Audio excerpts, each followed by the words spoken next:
Before I begin, let me ask you something real quick. Where are you listening from right now? And what time is it? Seriously, drop in the comments. It helps me understand who's really out there hearing these stories, especially on nights like this. And please, do it before you fall asleep and forget, because once the rain starts, well, things tend to get strange. Ready? I've always loved the outdoors, you know? There's something about the smell of pine trees after rainfall, the crackle of a campfire, and the symphony of insects at night that brings me a sense of peace I can't find anywhere else. That's why I went camping so often in the Appalachian Mountains of North Carolina. I've been doing it for years, sometimes with mates, but mostly alone. I preferred it that way. Just me, my thoughts, and the wilderness. But that changed after what happened last autumn. I remember checking the weather forecast before I left. Scattered showers. Nothing too concerning for an experienced camper like myself. I'd planned a 3-day trek through a remote area of Pisgah National Forest in a section locals call a hollow. It's a bit off the regular tourist paths, which is precisely why I chose it. The fewer people, the better. Have you ever noticed how quickly the weather can turn in the mountains? How the sky can shift from clear blue to menacing gray in minutes? That's what happened as I was setting up camp on the first evening. The scattered showers the forecast promised had morphed into a proper downpour. I managed to pitch my tent just in time, beneath the shelter of a massive oak tree. Not ideal during a thunderstorm, I know, but my options were limited. The rain hammered against the canvas, creating that soothing pitter-patter that always lulls me into relaxation. There's something comforting about being dry while listening to rainfall, isn't there? That feeling of safety juxtaposed with the wild elements just outside your shelter. As night fell, the temperature dropped significantly. I wrapped myself tighter in my sleeping bag, listening to the rain and the occasional rumble of distant thunder. Sleep came easily, as it often does when you spend the day hiking with a full pack. I'm not sure what time it was when I first heard it. Perhaps around 2 in the morning. A sound that didn't belong. Something between a whistle and a whine, barely audible above the rainfall. At first, I dismissed it as wind through the trees, or perhaps an animal seeking shelter from the storm. But then it came again, more distinct this time. A voice. Hello? Is anyone there? It was faint but unmistakably human. A woman's voice, I thought, though it was difficult to tell with the rain distorting the sound. Have you ever felt that immediate conflict between your instinct for self-preservation and your moral obligation to help someone in distress? That's what I felt in that moment. I sat up, my heart suddenly beating faster. Hello? I called back, unzipping my tent just enough to peer out into the darkness. The rain was coming down in sheets now.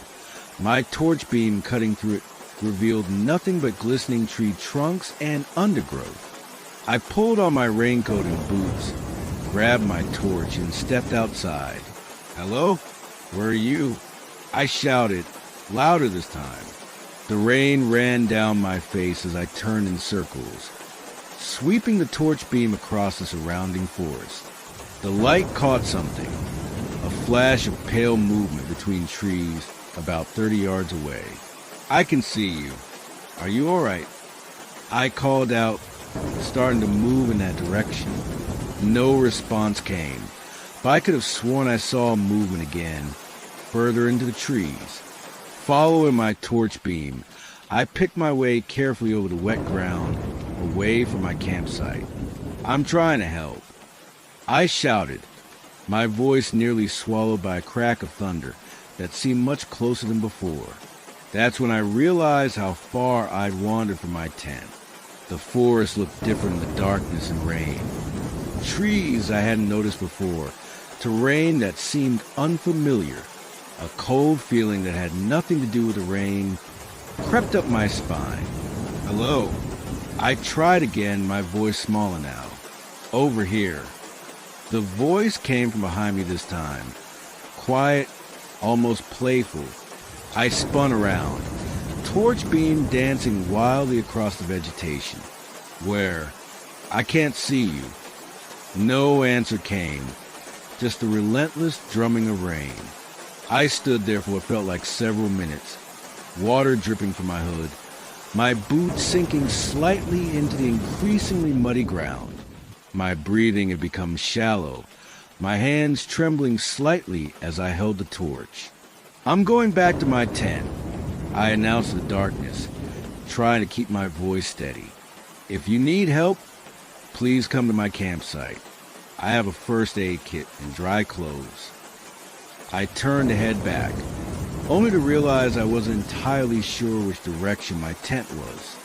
The rain had disorientated me, and in my haste to follow the voice, I hadn't been marking my path. No need to panic, I told myself. Just retrace your steps. But the ground was so wet now that any tracks I might have left were quickly being washed away. I picked a direction that felt right and started walking, moving my torch methodically from side to side, looking for anything familiar. The rain seemed to intensify, if that was even possible, until it became a roaring white noise all around me. After walking for what should have been more than enough distance to reach my campsite, I still hadn't found my tent. A tendril of panic began to curl in my stomach. Think, I muttered to myself. Think. I reached for my phone. No signal, of course, but I could at least use the compass app. That's when I noticed the battery was at 12%, much lower than it should have been. I could have sworn it was nearly full when I checked it before bed, using the compass. I oriented myself and chose a direction, moving with more purpose now. That's when I heard it again, the voice, but different now, no longer calling for help. Are you lost?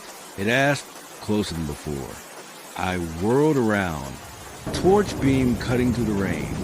There, not 10 feet away, stood a figure. My light revealed a woman, or at least something that appeared to be a woman. She was dressed oddly for the weather, wearing what looked like a thin white dress, completely soaked through. Her dark hair hung in wet ropes around a pale face, but it was her eyes that made my blood run cold. They reflected my torchlight like an animal's would, gleaming an unnatural yellow-green. Who are you? I managed to ask, my voice barely audible over the rain. She tilted her head at an angle that seemed just slightly wrong, like a puppet with loose strings. I live here, she said simply. Her voice had an echo to it now, as if she were speaking from the bottom of a well. In the forest? I asked stupidly, taking an instinctive step backward. She smiled then, revealing teeth that seemed too numerous, too sharp. In the hollow, she corrected me. My heart was hammering against my ribs now. I'm trying to get back to my tent.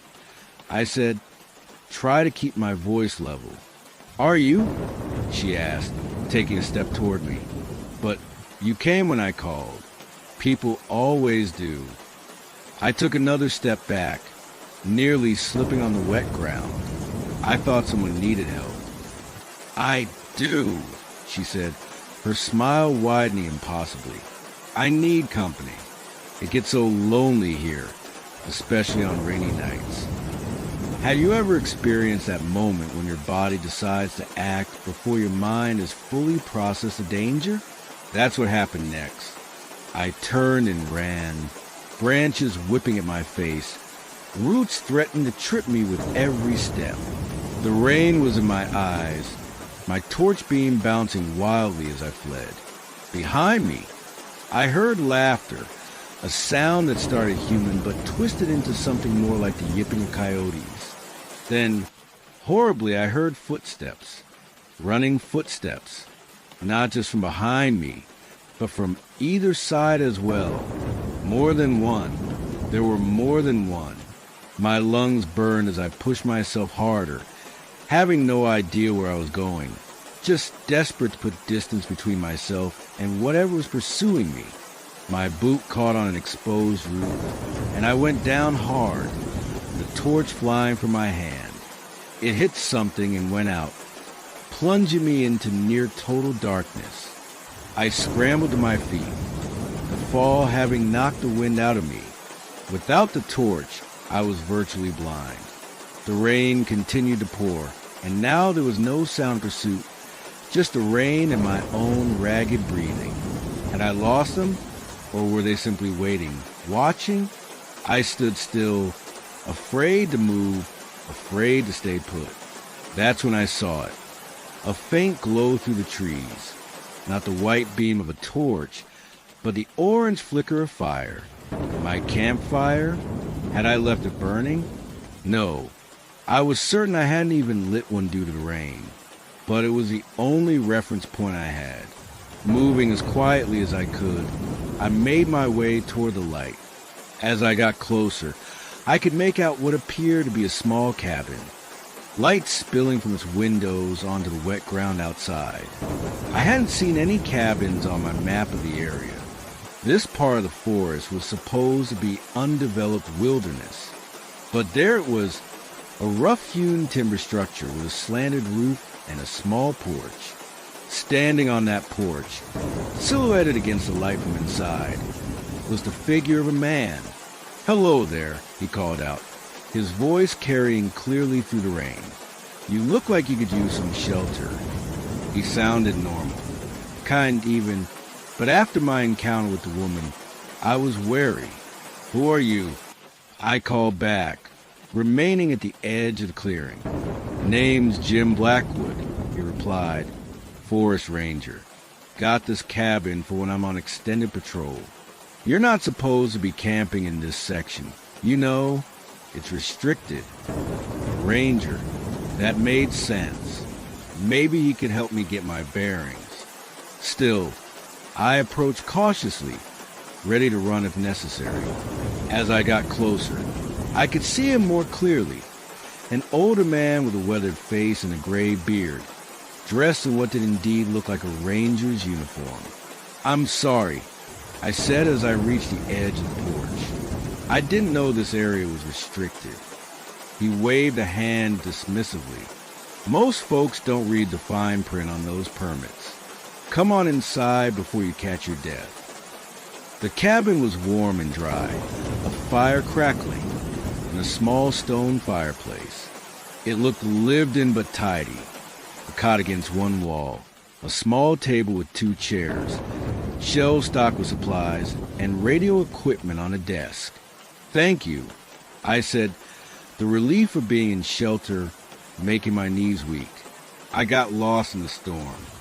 I thought I heard someone calling for help, and when I went to look, I couldn't find my way back to my tent. Jim's expression changed subtly. "You heard someone calling?" he asked, his tone carefully neutral as he handed me a towel. I nodded, drying my face. A woman's voice. He was quiet for a moment, then gestured to one of the chairs. "Sit down, son. I think we need to talk."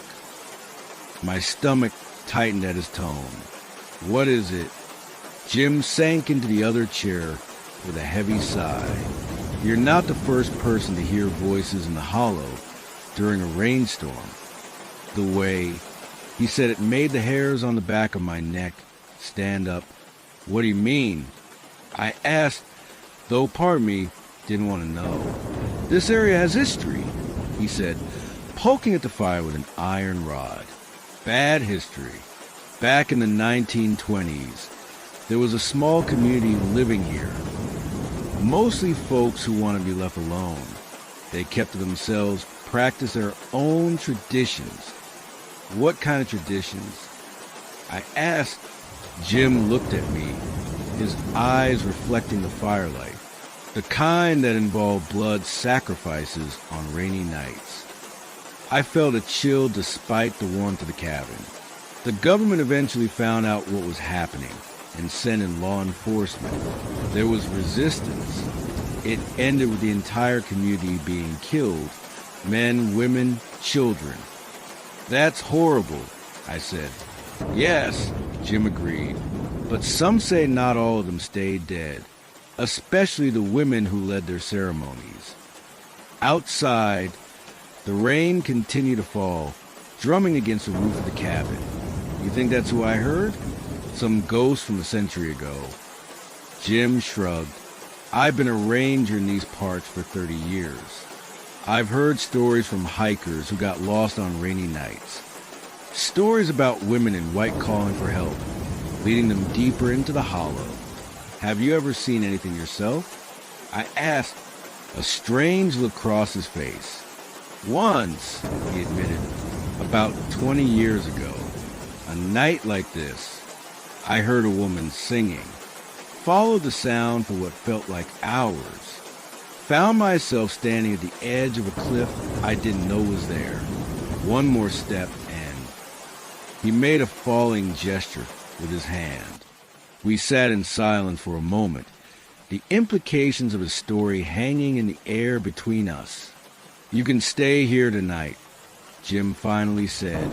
In the morning, I'll help you find your tent and gear. Then I strongly suggest you move on to a different part of the forest. Thank you, I said, relieved at the offer. Jim nodded, then stood up. I need to check the radio for weather updates. Make yourself comfortable.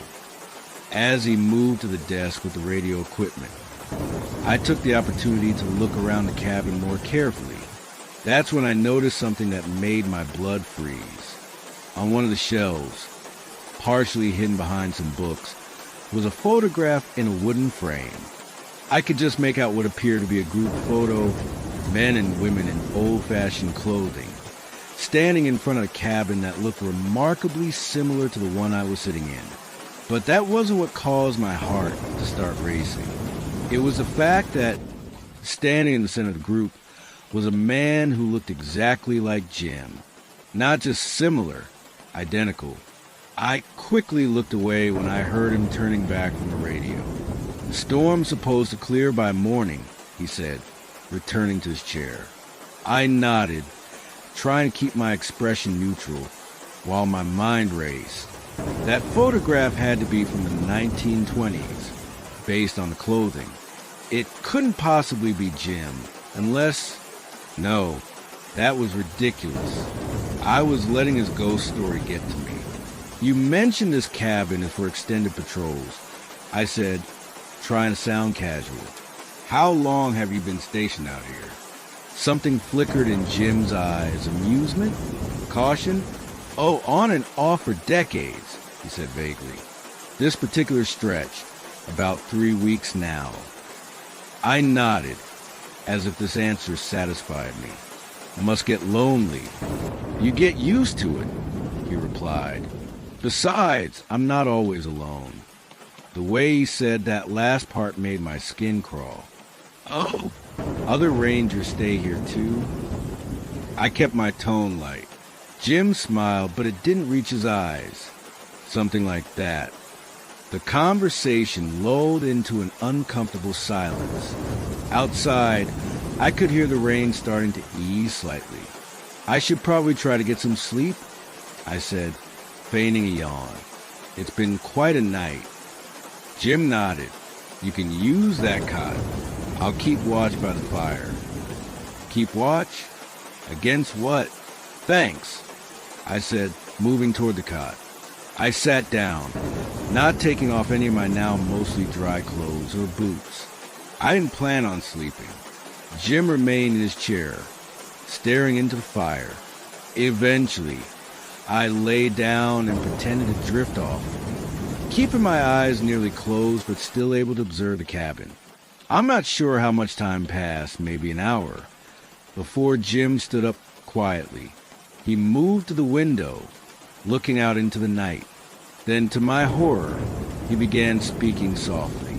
She's here now, he whispered, though I couldn't tell if he was talking to himself or someone else. Just like you said she would be. My heart pounded so loudly I was afraid he would hear it. I kept my breathing deep and regular, maintaining the pretense of sleep. Jim moved away from the window and went to the shelf with a photograph. He picked it up, looking at it with what appeared to be reverence. "Almost a century," he murmured. "Almost enough sacrifices to bring you all back." Sacrifices. The word echoed in my mind, alongside the memory of the woman in white with too many teeth. I needed to get out of there. But how? Jim was between me and the door. The windows were small, but maybe I could fit through one of them. As if sensing my thoughts, Jim turned and looked directly at me. Our eyes met, and I knew my pretense of sleep was blown. "I see you're still awake," he said, his voice different now. Harder, colder. "Good. It's always better when they're conscious for the ceremony." I bolted upright, abandoning any pretense. What ceremony? Jim's smile was nothing like the friendly expression he'd worn earlier, the one that's been waiting for you since you entered the hollow. Outside, I could hear voices now, soft, singing voices, all women. The sound made my skin prickle. "You're one of them," I said, the truth dawning on me with horrible clarity. "From that community in the 1920s. "Very good," Jim said, setting down the photograph, "though we prefer the term congregation. And yes, I'm one of the few men who survived what your government did to us. I've been bringing us back, one by one, for decades. All it takes is blood on rainy nights." My eyes darted around the cabin, looking for a weapon, an escape route, anything. Jim noticed. "There's nowhere to run," he said calmly. "My sisters have surrounded the cabin. They've been waiting for you since you first heard their call." As if to confirm his words, pale faces appeared at the windows. Women with dark, wet hair and gleaming eyes pressing against the glass. In that moment, fear gave way to a surge of desperate energy. I lunged for the fire poker, grabbed it, and swung it at Jim's head in one fluid motion. He was faster than I expected. He dodged, the poker smashing into the shelf behind him, sending the photograph crashing to the floor. The glass shattered. Jim's face contorted with rage. "You'll pay for that," he snarled, advancing toward me. I brandished the poker between us. "Stay back." Outside, the singing had stopped. Instead, I could hear scratching sounds, nails or claws against the wooden walls of the cabin. Jim smiled, a terrible knowing expression. "They can smell your fear. It makes the sacrifice sweeter." I feinted left, then darted right, making for the door. Jim moved to intercept me, but I swung the poker at his knees. There was a sickening crack as it connected, and he went down with a howl of pain. I reached the door, yanked it open, and froze. Standing on the porch was a woman in white I'd seen earlier, her eyes glowing in the darkness. Behind her were others, at least a dozen, all with the same hungry expression. "Leaving so soon?" she asked, her voice that same eerie echo I'd heard in the forest. I slammed the door shut, my mind racing, trapped between Jim and his sisters. That's when I noticed the broken photograph on the floor, and what had been hidden behind it in the frame. A small key. I dove for it just as Jim lunged at me from behind. I felt his hands close around my ankle as I stretched my fingers toward the key. They brushed against it once, twice, then finally grasped it. Jim was pulling me backward. With a desperate kick, I connected with his injured knee. He released me with a scream of pain. Key in hand, I scrambled toward the desk with the radio equipment. There, half hidden under maps and papers, was what I glimpsed earlier, a small locked box. My hands were shaking so badly I could barely fit the key into the lock. Behind me, Jim was getting to his feet, his face a mass of fury. The key turned. Inside the box was a revolver. I grabbed it and spun around, pointing at Jim. "Stay back!" I shouted. He froze. But his expression wasn't one of fear. It was calculation. "You think that will stop us?" he asked. "We've endured worse than bullets." Outside, the scratching at the walls had intensified. I could hear it splintering. "Maybe not," I said, trying to keep my voice steady. "But I'm guessing you don't want to experience death again." Jim's eyes narrowed. "You won't make it 10 feet into those woods." "We'll see," I replied, slowly moving toward the door, keeping the gun trained on him. I reached for the handle, took a deep breath, and yanked the door open. The porch was empty. For a second, I thought they had gone, but then I heard movement at either side of the door. They were waiting to ambush me. Without hesitation, I fired the revolver into the air. The sound was deafening in the small cabin. Then I ran. I leaped off the porch and sprinted into the forest, not looking back. Behind me, I could hear inhuman shrieks and the pounding of feet. The rain had almost stopped, which helped me see where I was going. I ran blindly, crashing through undergrowth, splashing through puddles, the revolver clutched tightly in my hand. I don't know how long I ran. Minutes? Hours? Time seemed to stretch and contract. All I knew was that I couldn't stop. Whenever the sound of pursuit seemed to fade, they would suddenly intensify again, as if my pursuers were playing with me. Just when I thought my lungs would burst, I broke through the trees and found myself on a gravel road, a Forest Service road by the look of it, and there, parked about 50 yards away, was a Ranger truck, a real one.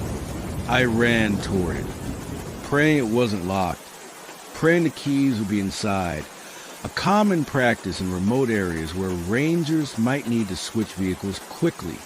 The door was unlocked. The keys were in the ignition.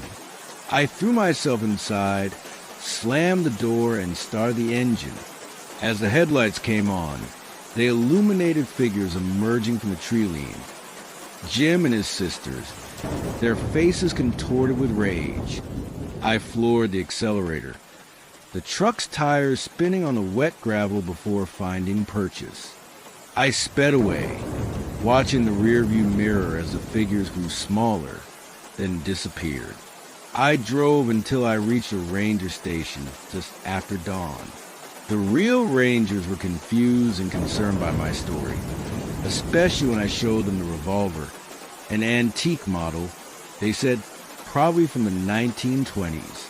They sent out patrols to the area I described, but they found no cabin, no Jim Blackwood, and no women in white. They did find my tent and gear, exactly where I'd left them, undisturbed by the storm or anything else. The Ranger suggested I become disoriented in the dark and rain, that perhaps I'd had a vivid nightmare after finding the old revolver somewhere in the forest. They pointed out that there was no record of a ranger named Jim Blackwood ever working in Pisgah National Forest. They were trying to be kind, I think, trying to give me a rational explanation I could live with. But they couldn't explain the photograph I had taken from the cabin before I fled. The one that had been hidden behind the broken frame. The one that shows Jim standing among his congregation in 1923, according to the date written on the back. The Rangers became very quiet when I showed them that. One of the older ones recognized the location, a place called Hollow Creek Settlement, which had indeed been the site of a government raid in the 1920s after reports of ritual killings. According to the official record, everyone in the settlement died during that raid. Everyone. I left North Carolina the next day and haven't been back since. I don't go camping anymore, especially not when rain is in the forecast, because on rainy nights, I sometimes hear singing outside my window, soft, distant women's voices calling my name. And sometimes, when I look at that photograph I took from the cabin, I swear the number of faces in it has increased. New figures at the edges, their features indistinct but gradually becoming clearer. One of them looks just like me. Do you hear that? The rain is getting heavier now. I should probably stop talking and make sure all my doors and windows are locked, because they're still looking for me, you see, still waiting for me to complete their ceremony, and I'm afraid they might have followed me to you.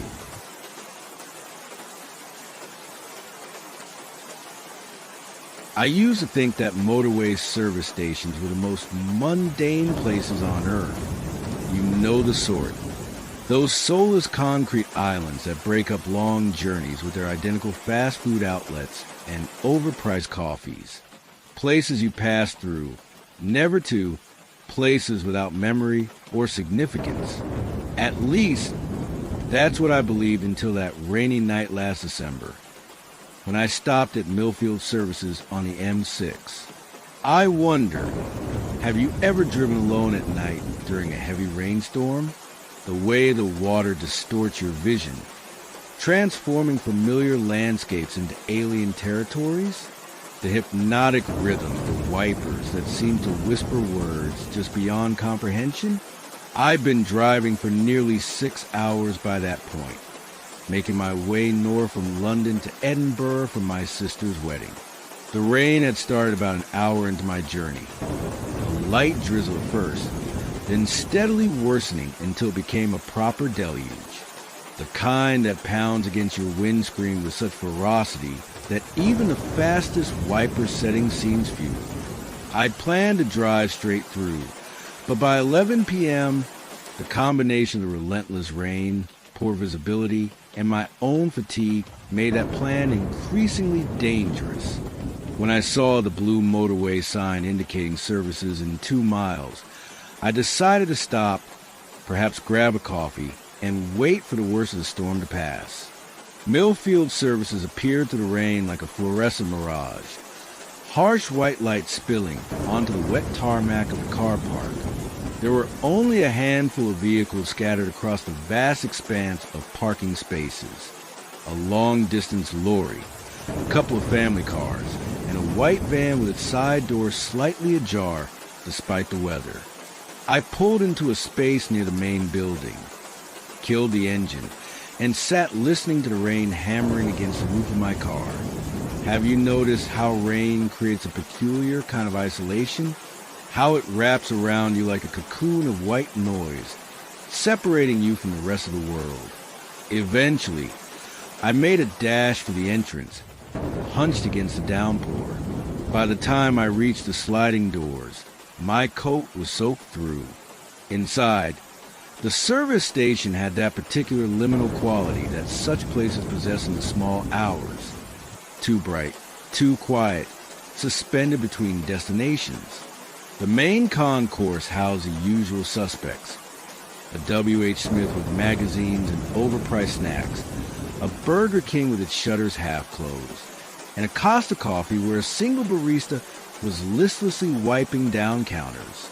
There were perhaps 5 other travelers scattered throughout the space, an elderly couple sharing a table and speaking in hushed tones, a businessman typing furiously on a laptop, a lorry driver nursing what must have been a cold cup of tea, and a woman standing by the window, staring out into the darkness, her reflection ghostly against the glass.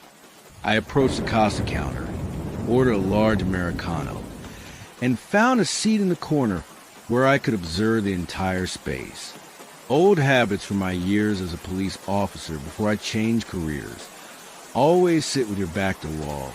Always know your exits. The coffee was bitter and burnt, but I welcomed its warmth and caffeine. Outside, the rain showed no signs of abating. If anything, it seemed to be getting worse. Lightning occasionally illuminated the car park, followed seconds later by the rumble of thunder. It was during one such flash that I first noticed him. A man standing in the car park, perfectly still despite the torrential rain. He was facing the building, though from my angle, I couldn't make out his features. Just a dark silhouette against the shimmering tarmac. When the next lightning flash came, he was closer to the building. I straightened in my seat, a familiar prickle of unease traveling up my spine. Something about his stillness, his deliberate movements between the lightning flashes, triggered the instincts I developed during my years on the force. Nasty night to be standing outside. Came a voice from beside me. I turned to find the woman who had been staring out the window, now standing by my table. She was perhaps in her mid-40s, with dark hair streaked with premature gray, and eyes that seemed too large for her thin face. I was just thinking the same thing. I replied, gesturing to the empty chair opposite me. "Would you like to sit?" She hesitated for a moment before sliding into the seat. Up close, I could see how pale she was, the dark circles under her eyes suggesting prolonged sleeplessness. "I'm Claire," she said, extending a hand that felt ice cold when I shook it. "James," I replied. "Are you headed north or south?" "Neither. Both." A faint smile touched her lips. "I'm not really headed anywhere in particular." That struck me as odd. Who drives on a motorway in the middle of a storm without a destination? Another flash of lightning drew my attention back to the window. The man was now at the edge of the car park, much closer to the building than before. In the brief illumination, I caught a glimpse of his face, gaunt, expressionless, his eyes fixed directly on the window where we sat. "He's been following me," Claire said quietly, her gaze also fixed on the figure outside. I turned back to her. "What do you mean, following you?" She wrapped her hands around her untouched cup of tea. "For the past 3 service stations. Always standing in the rain. Watching, never coming inside. Just waiting." "Have you spoken to the staff or called the police?" I asked, professional instincts kicking in. Claire shook her head. "And tell them what? That a man happens to be stopping at the same service stations as me? That he likes standing in the rain?" She gave a hollow laugh. "I know how it sounds." I glanced outside again. The man hadn't moved, still staring toward our window, despite the downpour soaking him to the skin. "How long have you been driving tonight?" I asked, wondering if fatigue might be amplifying her concerns. "Since this morning. I needed to get away." She paused, seeming to debate whether to continue. "My husband died 6 months ago. Car accident on the same motorway. Actually, hit and run during a storm not unlike this one." "I'm sorry," I said, the inadequacy of the words hanging between us. "The police never found who did it. No witnesses, no CCTV footage clear enough because of the rain." Her fingers tightened around her cup. "After the funeral, I started having these dreams. Robert, my husband, standing in the rain, trying to tell me something. When they became too much, I decided to drive, just drive, hoping they'd stop." Outside, another flash of lightning revealed the man was now directly opposite our window, no more than 15 feet away. For a split second, I could see him clearly, soaking wet, wearing what appeared to be a dark suit, his eyes locked on Claire with unsettling intensity. A chill ran through me that had nothing to do with the air conditioning. "I think we should speak to security," I said, rising from my chair.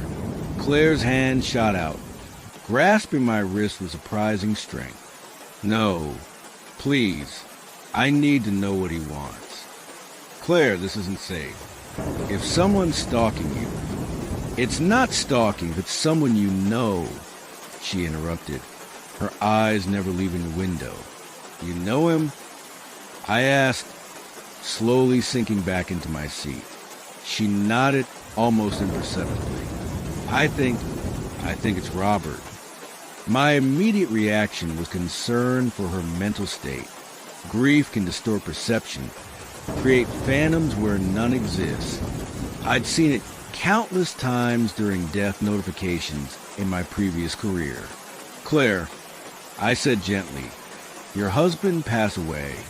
I understand how grief. I know what grief does. She cut me off, her voice suddenly sharp. I know what it feels like to wake up reaching for someone who isn't there anymore. To catch yourself setting 2 plates for dinner instead of 1. To forget, just for a moment, that they're gone. She leaned forward. This is different. Look at him. Really look. Another lightning flash. The man was still there, unmoved by the storm raging around him. Water streamed down his face like tears, his suit plastered to his frame. I've been driving for 3 days, Claire continued, her voice dropping to a whisper, stopping only when necessary. And he's been at every service station, standing just like that, never approaching, never speaking, just watching. I pulled out my phone. I'm going to take a picture the next time lightning strikes. Maybe that will help us see. It won't work, she said with certainty. I've tried. He never appears in photos. Despite her warning, I held my phone ready, waiting for the next flash. When it came, I snapped quickly, then looked down at the screen. The photo showed the car parked, the rain, the puddled tarmac. But where the man had been standing was nothing but empty space. I felt the hairs on the back of my neck rise. Told you, Claire said, a tremor in her voice. 3 days of this. Always watching, never captured. I've never been one for supernatural explanations in my police years. I'd seen how easy the mind can be tricked, how pattern recognition can create meaning from coincidence. But sitting there, looking at that empty space in my photograph where I knew a man had been standing, I felt my rational foundations begin to crack. What do you think he wants? I asked, surprised at myself with the question. It implied I believed her, that there was some spectral figure stalking her journey. I think he wants me to go to where it happened, where he died. She took a deep breath. The accident was about 10 miles north of here. I've been avoiding it, taking detours, doubling back, but he keeps finding me. So you've been driving in circles for 3 days? She nodded. At first, I thought I was losing my mind. Grief hallucinations, the psychiatrist called them. But then, she reached into her handbag and pulled out a plastic evidence bag, the kind police use at crime scenes. Inside was a sodden business card, the ink bleeding but still legible. Robert Chin, architectural consultant, with a phone number and email address. Where did you get this? I asked, taking the bag. He left it on my windscreen at the last services, while I was inside. Her eyes met mine, pleading for belief. It's his actual business card, from the box in his office, his handwriting on the back. I turned the bag over. Written on the back of the card in blurred blue ink were the words, Junction 38, where it happened. My mouth went dry, not because of what was written, but because I recognized the handwriting, the distinctive way the J was formed, with a slight hook at the bottom. It was the same as the writing on a note I'd found in my own car earlier that evening, tucked under the wiper blade during one of my previous stops. A note I dismissed as mistakenly left on the wrong vehicle. What color was your husband's car? I asked, my voice sounding distant to my own ears. Silver Audi A4. Why? My heart sank. I drove the same model and color. Claire, I think there's something I need to tell you. I reached into my jacket pocket and pulled out the note I'd found. This was on my car when I stopped at Knutsford Services earlier tonight. She took the crumpled paper with shaking hands. On it, in the same handwriting as the business card, was written, "Wrong Sar. Same model. Follow her." Claire's face drained of what little color it had left. Outside, lightning flashed again, and the man was now pressed against the glass, his features distorted by the rain running down the window. But I could see enough to recognize the face from the photographs released during the police investigation 6 months ago. The hit and run I'd read about in the papers. The case that had gone cold. Because there had been no witnesses. Except there had been me. I'd been driving home late that night, exhausted after a 12-hour shift. The rain had been just as heavy. I'd seen the accident happen ahead of me. A silver Audi swerving to avoid something in the road, then headlights approaching too fast from behind.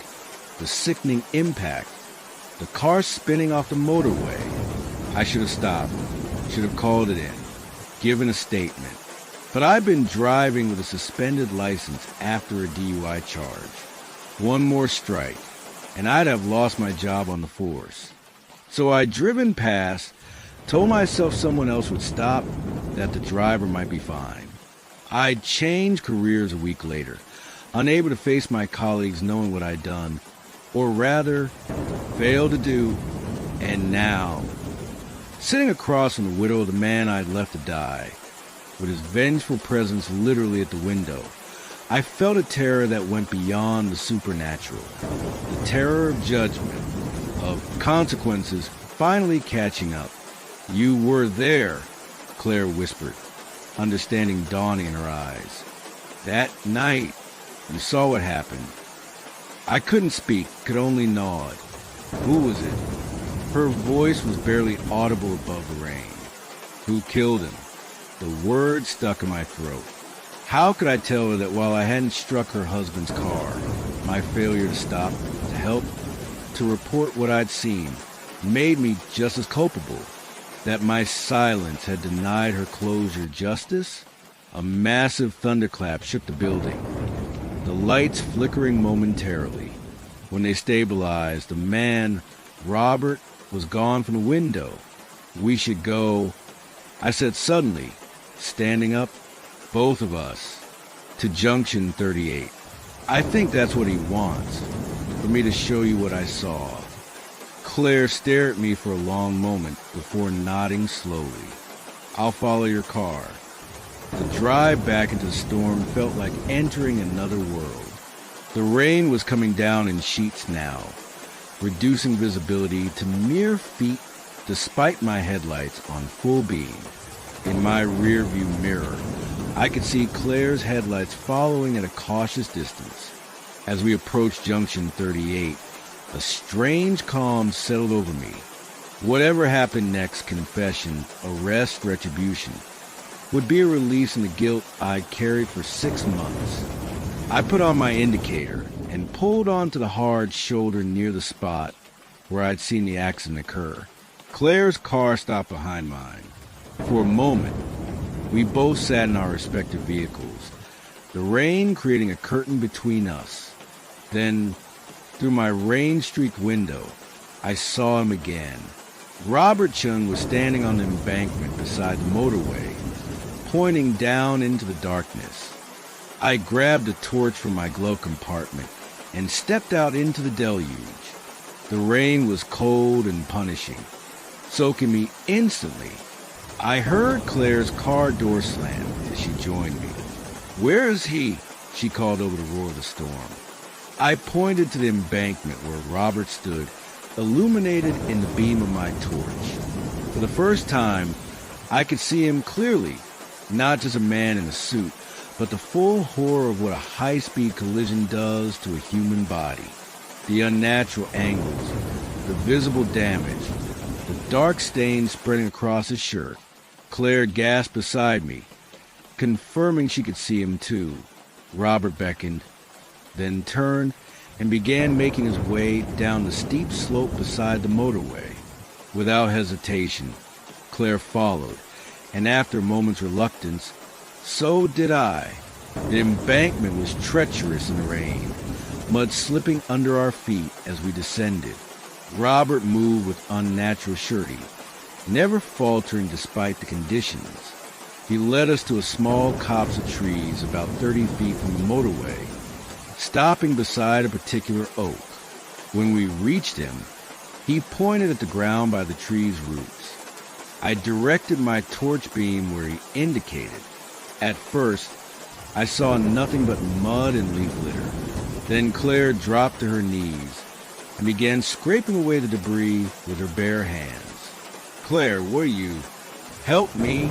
she interrupted, her fingers already caked with mud. I knelt beside her, using my free hand to assist while trying to keep the torch beam steady. Within minutes, our fingers scraped against something solid, not root or rock, but metal, a piece of silver-painted bumper. Then nearby, fragments of shattered headlight, car parts buried in the mud, parts that had broken off the vehicle that had struck Robert Chen's car and sent it careening off the motorway, parts that could potentially be traced to the specific make and model of car, evidence that the original investigation had missed in the darkness and the storm. "This is why he brought us here," Claire whispered, clutching a mud-covered fragment. "Evidence." I nodded, unable to speak past the lump in my throat. I should have been the one to find this 6 months ago. Should have directed investigators to the spot. The knowledge that I could have solved this case, brought justice for Robert and closure for Claire, was almost unbearable. When I finally found my voice, the confession poured out of me. How I'd witnessed the accident, how I'd driven past without stopping, how I'd lived with the guilt ever since. Claire listened in silence, her face unreadable in the dim light. When I finished, she simply said, "We need to call the police. Now." As I reached for my phone, I glanced up to where Robert had been standing. He was gone, but for a brief moment, I thought I saw him further up the embankment, a silhouette against the stormy sky, before he faded like mist into the rain. The police arrived 20 minutes later, followed by crime scene investigators who cordoned off the area. Claire and I gave our statements separately. Hers about the car parts we discovered, mine a full confession about witnessing the accident and failing to report it. I was prepared for arrest for charges of professional misconduct, with the consequences I'd avoided for 6 months. Instead, the detective in charge merely looked at me with a mixture of disappointment and something like pity. 6 months too late, mate, he said. But better late than never, I suppose. We'll need you to come to the station tomorrow for a formal statement. As dawn broke, the storm finally began to ease.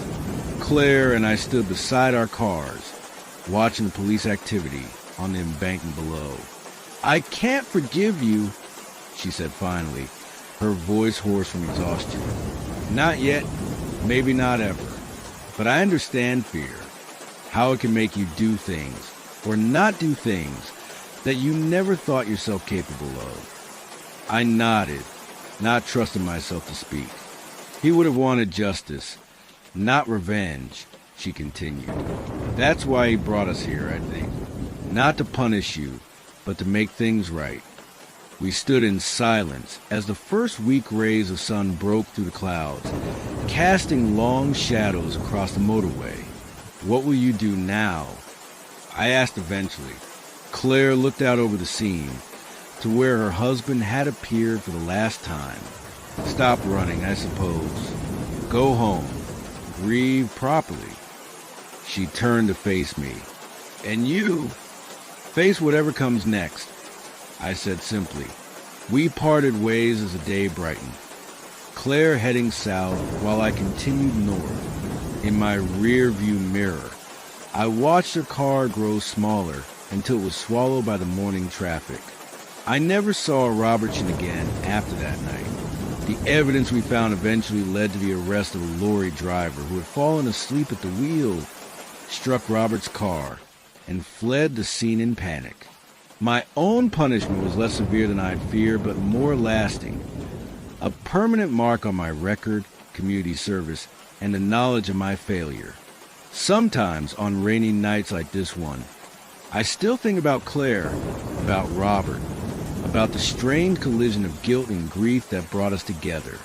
I wonder if she's found some measure of peace. I wonder if he has. And I wonder, as the rain drums against the windows, if there are others out there, spirits caught between worlds, seeking not vengeance but resolution, lingering at the edges of our reality, waiting for the right moment, the right storm, to guide us toward truth. Are you listening to this in the rain, perhaps glancing occasionally at the darkness beyond your window? I wouldn't blame you if you did. After all, not all who watch from the storm mean harm. Sometimes, they're simply trying to lead us home.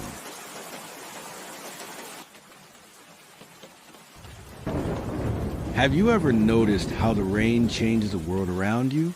The way it distorts familiar sounds, blurs defined edges, and transforms ordinary streets into glistening alien landscapes? I used to love the rain, the gentle patter against windows, the earthy scent rising from damp soil, the excuse to stay indoors with a book and a cup of tea. That was before the night I picked up the wrong radio. I suppose I should start at the beginning.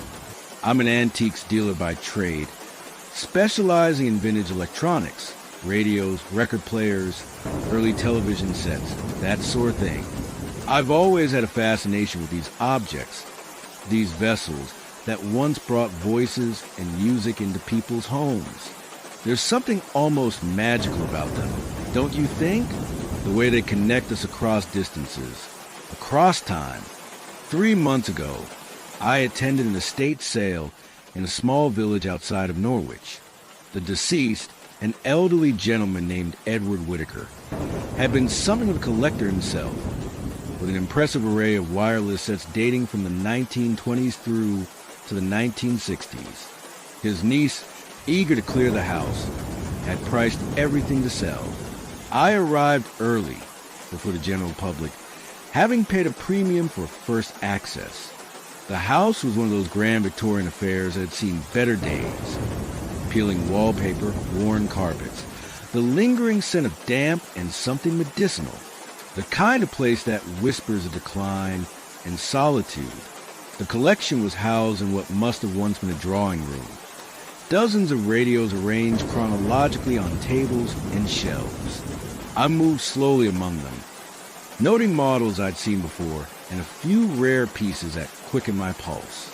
But it was a radio at the very end of the display that truly caught my attention. It didn't belong with the others. That was my first thought. Where the collection charted the clear evolution of wireless design, this piece seemed anachronistic. It was housed in a hand-carved wooden case of dark walnut, with an unusual dial arrangement, unlike any standard manufacturer's design I recognized. No maker's mark, no model number, just exquisite craftsmanship, and a distinct sense of wrongness I couldn't quite articulate. That one's not technically part of the collection, said a voice behind me. I turned to find the niece, Janet. I believe her name was, watching me with an odd expression. Uncle Edward was quite particular about it, she continued. Kept it in his bedroom, not with the others. Said it was special. It's certainly unusual, I replied, running a finger along the polished wood. Do you know where he acquired it? Janet shook her head. He already had it when I was a child. I remember being forbidden to touch it. She gave a small laugh. Uncle Edward was normally happy to let me play with his radios, but not that one. Never that one. Does it work? I assume so. Everything else does. He was meticulous about maintenance. She hesitated. I could take less for it. If you're interested, it unsettles me if I'm honest. I should have heeded the warning in her tone. Should have questioned why someone would offer a discount on what was clearly the most valuable piece in the room. But I've always prided myself on being rational, on seeing opportunities where others see only superstition or coincidence. "I'll take it," I said, already calculating its worth to the right collector. Janet seemed relieved, though she handled the radio with obvious reluctance as she helped me wrap it for transport. I paid her the agreed sum, added a few other choice pieces from the collection, and loaded everything carefully into my car. The rain started as I was driving home. A gentle drizzle at first that gradually intensified into a proper downpour. By the time I reached my cottage on the Norfolk coast, it was coming down in sheets, the wind driving against the windows in rhythmic surges. I brought the radio in first, setting it on my workbench in the converted garden shed I use as a workshop. Under the bright lights, I could better appreciate its craftsmanship, the precision of the joinery, the fine inlay work around the speaker grill, the unusual configuration of dials and switches. Curiosity got the better of me. I plugged it in, expecting to need to replace capacitors or valves before it functioned. To my surprise, it powered on immediately, the dial illuminating with a warm amber glow. Static hiss from the speaker, normal enough for a set that wasn't tuned to any station. I began adjusting the main tuning dial, anticipating the familiar progression through local stations. Instead, the static merely changed in texture and tone, never resolving into clear broadcasts. Odd, but not unprecedented with vintage equipment. The wiring might need checking, or perhaps it operated on frequencies no longer in common use. As I continued to experiment with the various controls, the rain intensified outside. Each adjustment of the dials seemed to correspond with shifts in the downpour. Perhaps coincidence, or perhaps my imagination making connections where none existed. That's when I heard it, a voice within the static, not clear enough to discern words, just the unmistakable cadence of human speech beneath the white noise. I leaned closer, adjusting the dial with minute precision, trying to isolate the signal. "Please, anyone." The words emerged briefly before disappearing back into the hiss. A distress call? Some amateur radio enthusiast caught in a storm? I continued adjusting, trying to improve the reception. "Trap dark, please." The voice was female, young, frightened. Each word emerged as if through great effort, punctuated by long stretches of static. I grabbed a notepad, jotting down each fragment I could catch. "Hello." I spoke toward the radio, though I knew it wasn't a transceiver. "Can you hear me?" The static surged in response, then settled into a rhythm almost like breathing. When the voice returned, it was clearer, closer somehow. "He's coming back. Please help me. 16 Blackthorn Lane." The address struck me like a physical blow. 16 Blackthorn Lane was less than a mile from my cottage, an abandoned property that stood empty for years following a fire. Local rumors spoke of tragedy, though the details varied with each telling. "Who is this?" I demanded, rational explanations rapidly dwindling. "How are you transmitting?" "He's coming," the voice whispered, suddenly so clear it might have been in the room with me. "I don't have much time. Please, 16 Blackthorn." The voice cut off abruptly, replaced by a burst of static, so loud I recoiled. Then silence. Complete silence, despite the dial still glowing amber, the radio still receiving power. Outside, the rain had stopped. I sat there for several minutes, trying to make sense of what I'd heard. The rational part of my mind offered explanations. Cross signals from a nearby transmitter, perhaps, or an elaborate prank by the previous owner.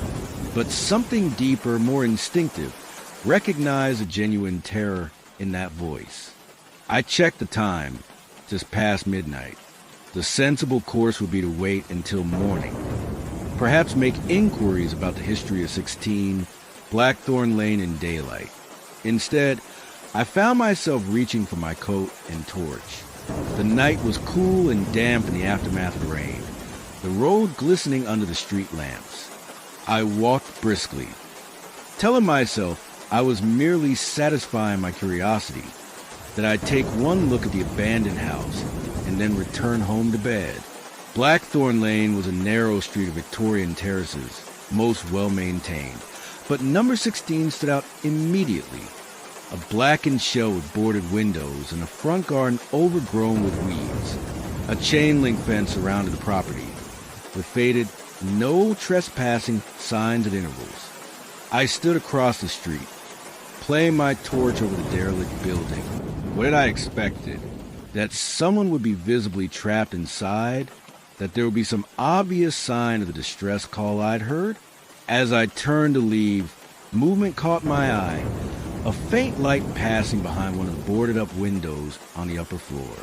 Not the steady beam of a torch, but the flickering glow of a candle or lantern. Someone was inside. I crossed the street, finding a gap in the fence where previous trespassers had forced entry. The front door was secured with a heavy padlock. The side window had been forced open, the boarding pulled away enough to allow access. Have you ever found yourself doing something you know is foolish, dangerous even, yet been unable to stop? As if watching yourself from a distance as you make one poor decision after another? That's how I felt as I hoisted myself through that window, dropping quietly into what had once been a kitchen. The smell hit me immediately. Charred wood, damp, and something underneath. Something sweet and cloying that caught in the back of my throat. I covered my mouth with my sleeve, sweeping my torch around to get my bearings. The fire damage was extensive. Blackened walls, collapsed sections of ceiling, furniture reduced to skeletal frames.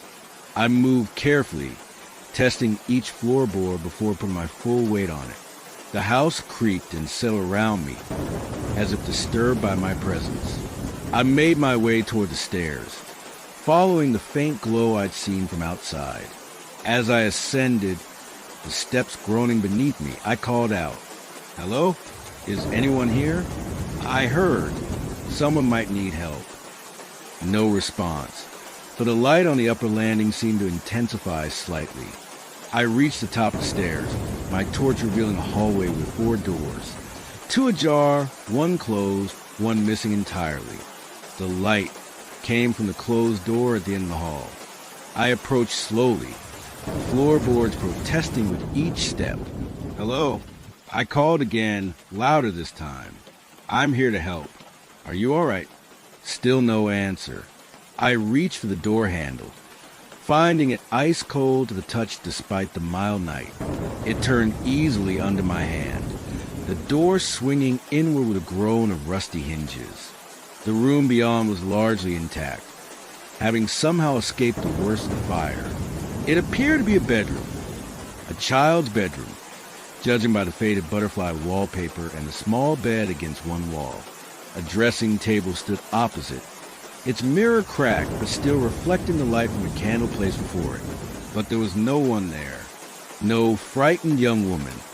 No sign of recent occupation beyond the lit candle. I stepped inside, my confusion mounting. "Hello?" I tried once more, my voice sounding small in the empty room. The candle flame flickered as if in response, then steadied.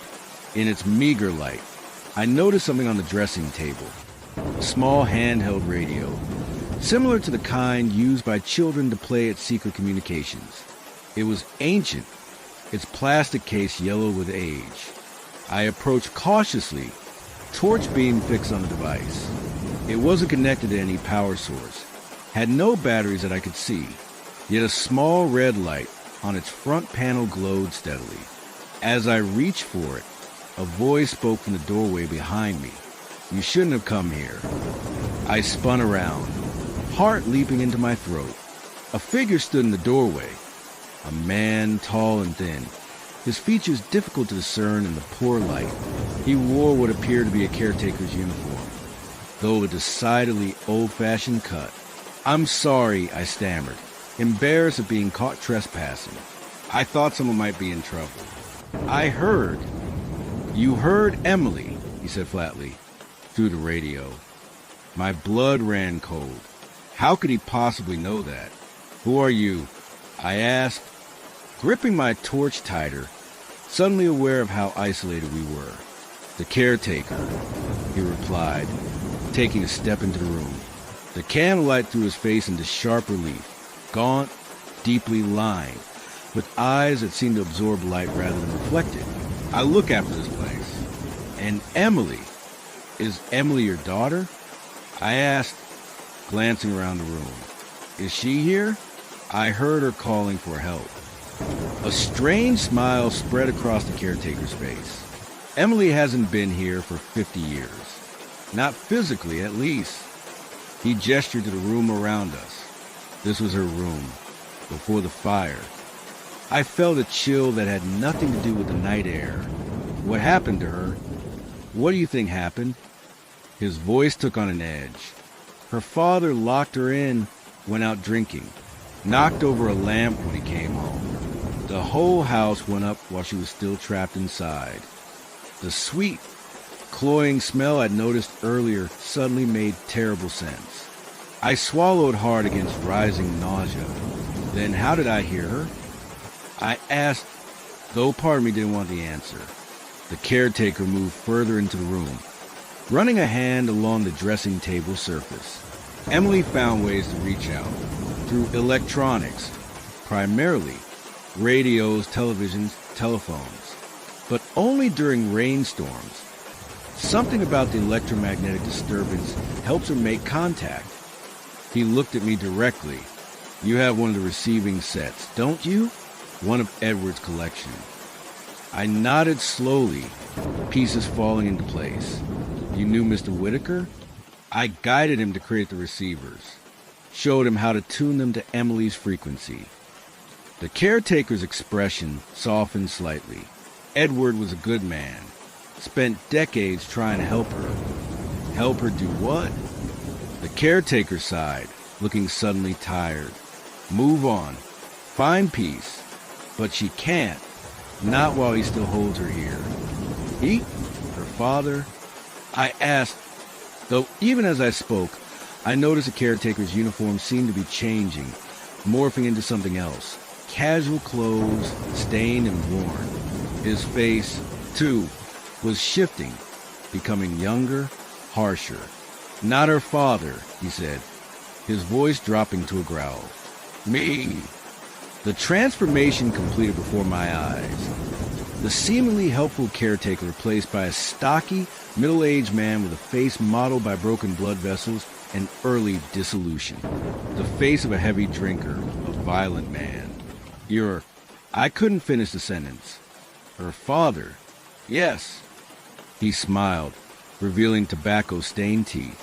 The caretaker act works better for bringing people in. The concerned authority figure, trying to help, more effective than appearing, as I really am. I backed away, bumping into the dressing table behind me. Why did you lure me here? I didn't. Emily did. He stepped closer. She's been trying to escape me for 50 years, calling for help through those damn radios. But I can't let her go. His face contorted with possessive rage that made my skin crawl. She's mine, my daughter, mine to punish, mine to keep. I groped blindly behind me for something, anything to use as a weapon. My hand closed around a small radio on the dressing table. The moment I touched it, the red light blazed brighter, and a voice, Emily's voice, filled the room. Behind the mirror, please. The father lunged toward me, but I was already turning, smashing my torch against a cracked mirror on the dressing table. It shattered, revealing a small cavity in the wall behind. Inside was a tarnished locket. I grabbed it just as the father's hand closed around my throat. His touch burned like ice, his fingers impossibly strong for what I now realized was not a physical body. Give it to me, he snarled, his face inches from mine. breath smelling of stale whiskey and something burnt. It's mine. She's mine. No! I choked out, clutching the locket tightly. She's not. Not anymore. With my free hand, I thrust the radio against his chest. A sound like static filled the air, and the father's form seemed to waver, becoming momentarily transparent. His grip loosened just enough for me to break free. I ran, locket clutched in my fist, thundering down the stairs through the burnt-out shell of the house.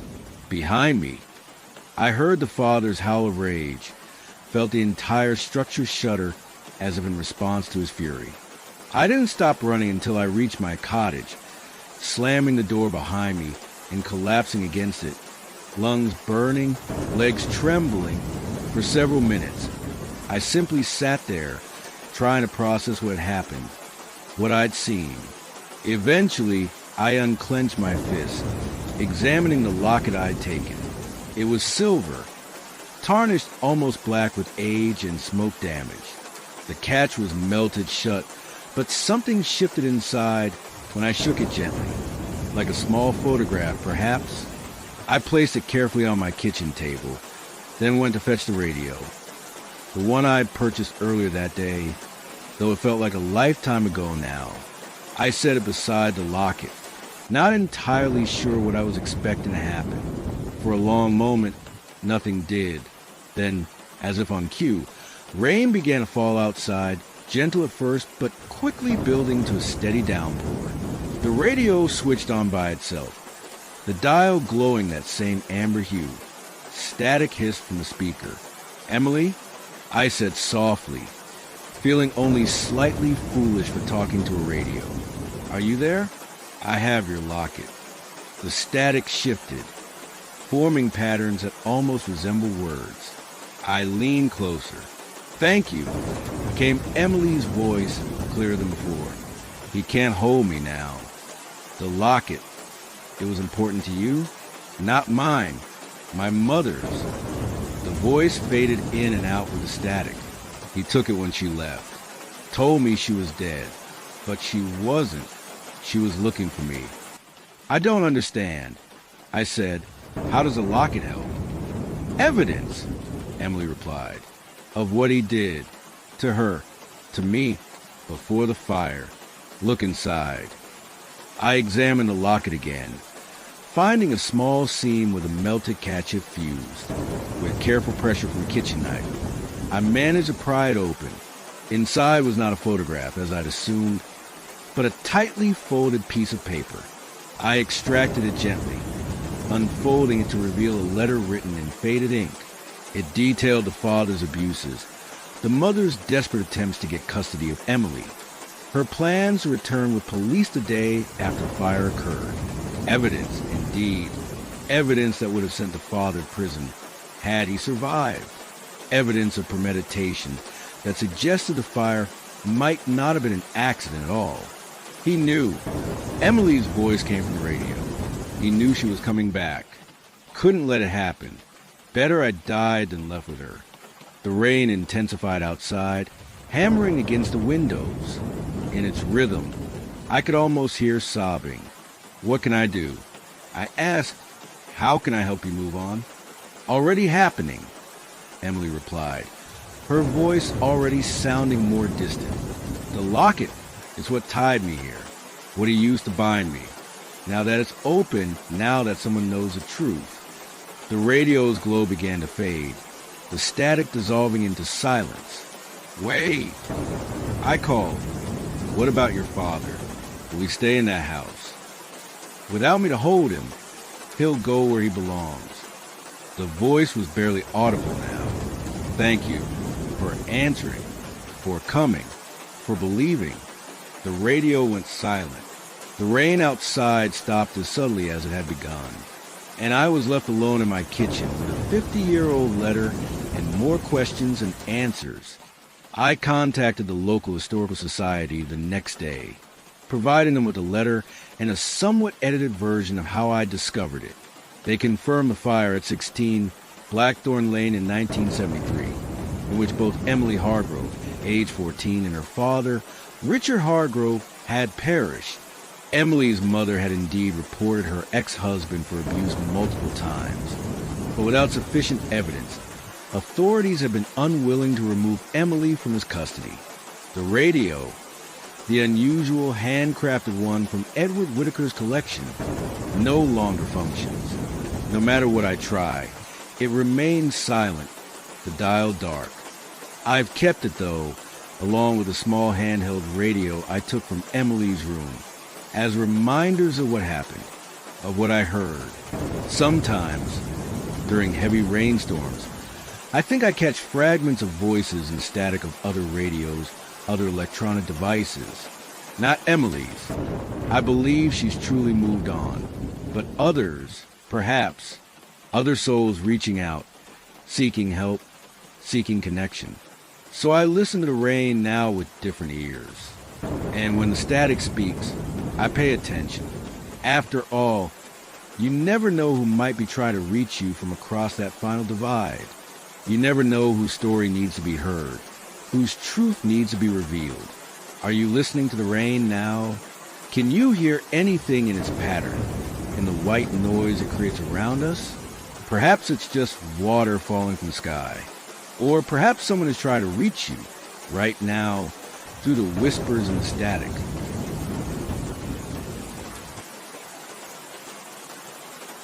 Do you ever feel like you're being watched when you drive alone at night? That peculiar sensation of eyes following your car, lingering at the edges of your headlights' reach? Most people dismiss it as paranoia, a trick of the mind when fatigue sets in and the darkness presses close against the windows. I used to think the same, until that night on the A12, when the rain wouldn't stop and neither would the car behind me. It was late October, about 3 years ago. I'd been visiting my sister in Suffolk for the weekend and was making a long drive back to London. I'd planned to leave earlier, but you know how family visits go. One more cup of tea, one more story. Promises to not leave it so long next time. By the time I finally pulled away from her driveway, the sun had already set and the first drops of rain were speckling my windscreen. The weather forecast had mentioned scattered showers. Nothing serious. But as I joined the A12 southbound, the heavens opened properly. You know the kind of rain I mean, relentless sheets of water that reduce visibility to mere yards, that drum against the roof with such force you have to raise your voice to hear the radio. I adjusted my wipers to their highest setting and reduced my speed, settling in for what would clearly be a longer journey than anticipated. The traffic was mercifully light. Just a few cars heading toward London, their red taillights blurred by the downpour. About 20 minutes into my journey, I first noticed the headlights behind me. They appeared suddenly, as if the car had just pulled onto the road, though I hadn't passed any junctions. Bright headlights, set unusually high, a large vehicle, perhaps, or an SUV with its beams on full. I didn't think much of it at first. The car maintained a reasonable distance, and I was more concerned with navigating the increasingly treacherous conditions.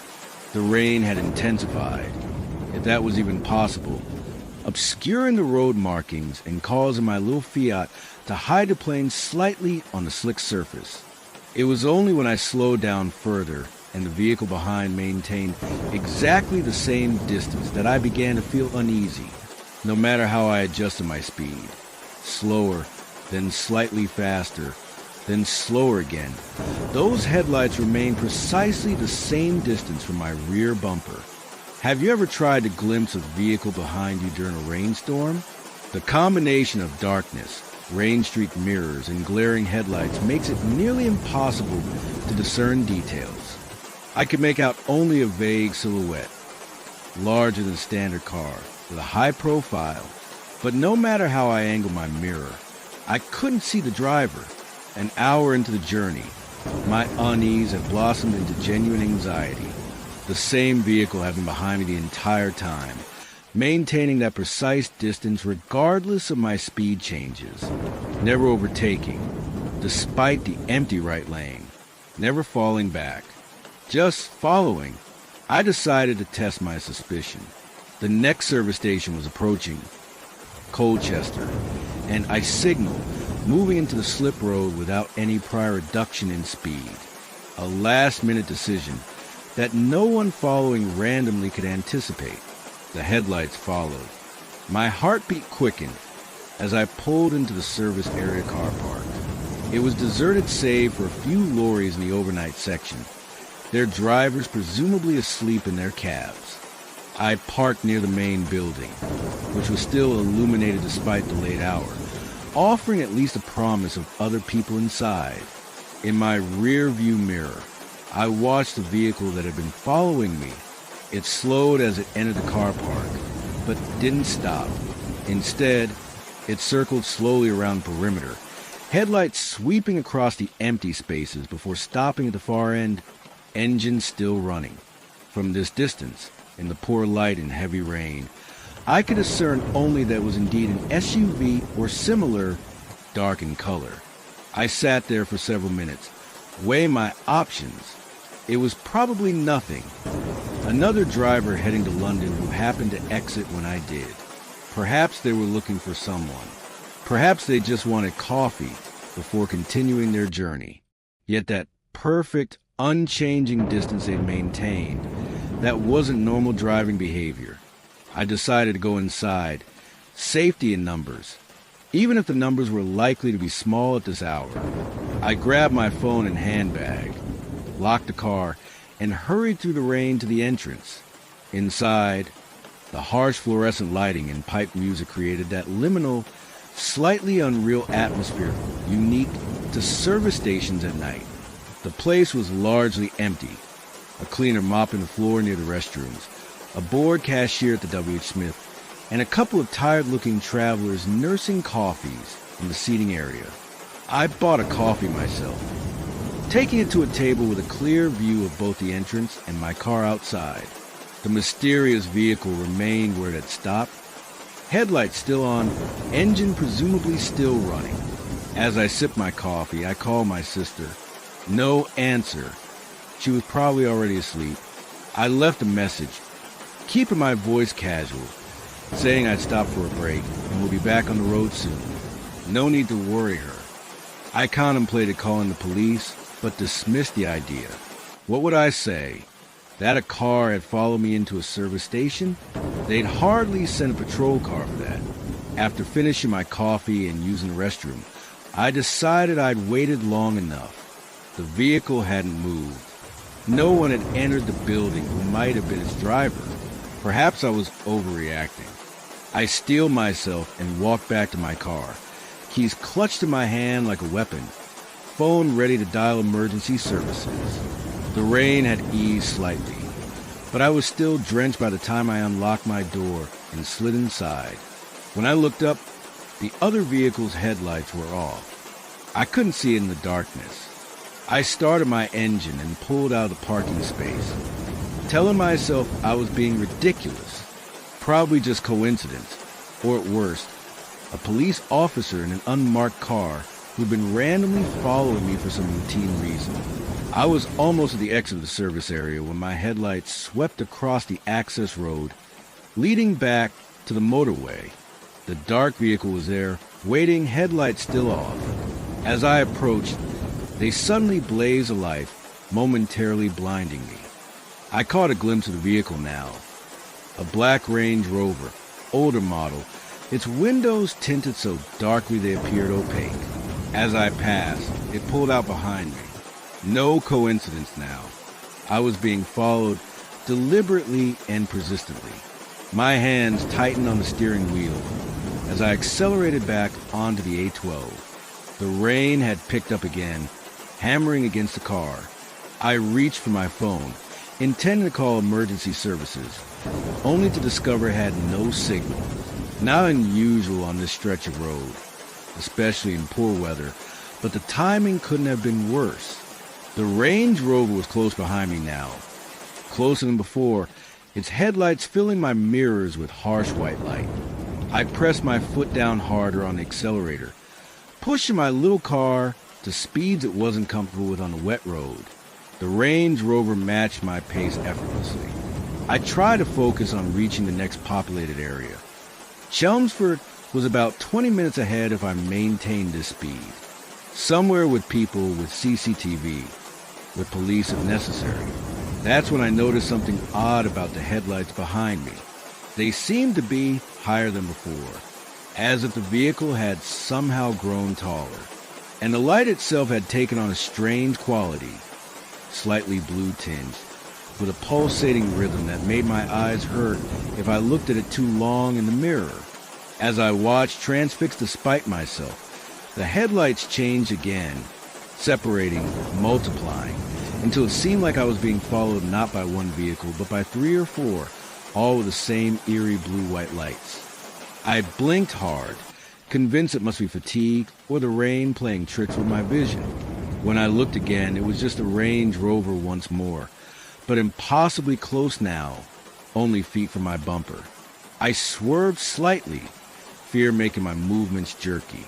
The Range Rover swerved with me, mirroring my movement exactly. Then it accelerated suddenly, pulling alongside me in the outside lane. Now, finally, I would see the driver, would know who had been following me all this time. I turned my head, squinting through the rain-blurred passenger window. The Range Rover's window was down, despite the downpour, but where a driver should have been, there was only darkness, profound absence that seemed to swallow the light from my car. As I stared, my mind struggling to process what I was seeing, or rather, not seeing, something move within that darkness. Something that caught the faint light from my dashboard and reflected it back with pale, opalescent gleam. Eyes, 3 pairs of them, arranged vertically where a human face should be. I jerked my gaze back to the road with a cry of alarm, my car swerving dangerously. When I dared look again, the Range Rover had dropped back, resuming its position behind me. I was shaking now, my breath coming in quick, shallow gasps. What I'd seen or thought I'd seen couldn't be real. A trick of the light. A hallucination brought on by fatigue and anxiety. There were no such things as monsters driving Range Rovers on the A12, yet the vehicle remained behind me, its presence undeniable. The next exit was 2 miles away, according to a sign that flashed past. Not Chelmsford yet, but somewhere, anywhere, off this increasingly nightmarish road. I flicked my indicator on at the last possible moment and wrenched the steering wheel, taking the exit at a speed that set my car lurching alarmingly. The Range Rover followed, still maintaining that same precise distance.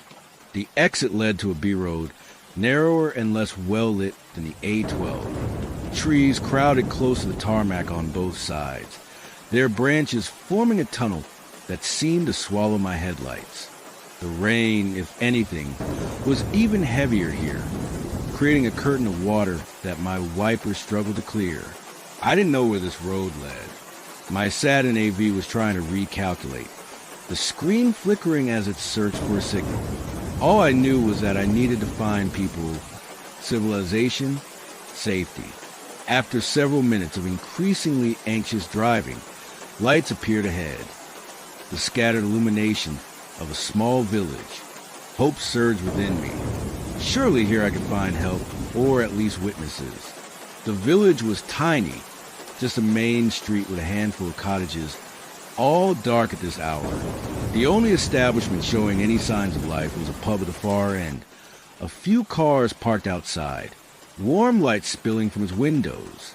I pulled up directly in front of the door, not caring about parking regulations. The Range Rover had vanished from my mirrors, perhaps unwilling to follow me into even this limited public space. The pub was called the Black Hound, its sign depicting a spectral canine with glowing eyes. Under other circumstances, I might have found it quaintly atmospheric. Now, it struck me as unpleasantly apt. I hurried inside, the warmth and noise washing over me like a wave. It wasn't busy, just a few locals at the bar, a couple in a corner booth, and an elderly man nursing what looked like whiskey near the fireplace. All eyes turned to me as I entered, dripping rainwater onto the worn wooden floor. "You all right, love?" the bartender asked, a middle-aged woman with concerned eyes. "You look like you've seen a ghost." I managed a weak smile. Just got a bit lost in the storm, and I think someone's been following me on the road. The pub fell silent, conversations halting mid-sentence. The bartender's expression changed, concern deepening to something like alarm. "Following you? On the road from where?" she asked, her voice carefully neutral. "The A12, I replied. I was driving from Suffolk. Black Range Rover. Kept pace with me for miles. The elderly man by the fireplace made a sound. Not quite a laugh, not quite a cough. "Tuesday," he said, apparently to no one in particular. The bartender shot him a warning look before turning back to me. "You'd best sit down, love. Let me get you a hot drink. On the house." I settled at a table near the fire, grateful for its warmth. The elderly man was watching me openly now, his rheumy eyes never leaving my face, as the bartender brought me a steaming mug of tea laced with something stronger. "This'll help with the shock," she said, then hesitated. "Look, don't mind old Tom. He gets notions." What did he mean? Tuesday? I asked, wrapping my cold hands around the mug. She sighed, glancing at the old man. Local superstition. Nothing to worry about. But old Tom had risen from his seat and was making his way over, moving with the careful deliberation of the very elderly, without invitation. He lowered himself into the chair opposite mine. "Every Tuesday night when it rains," he said, his voice surprisingly strong for someone of his apparent age.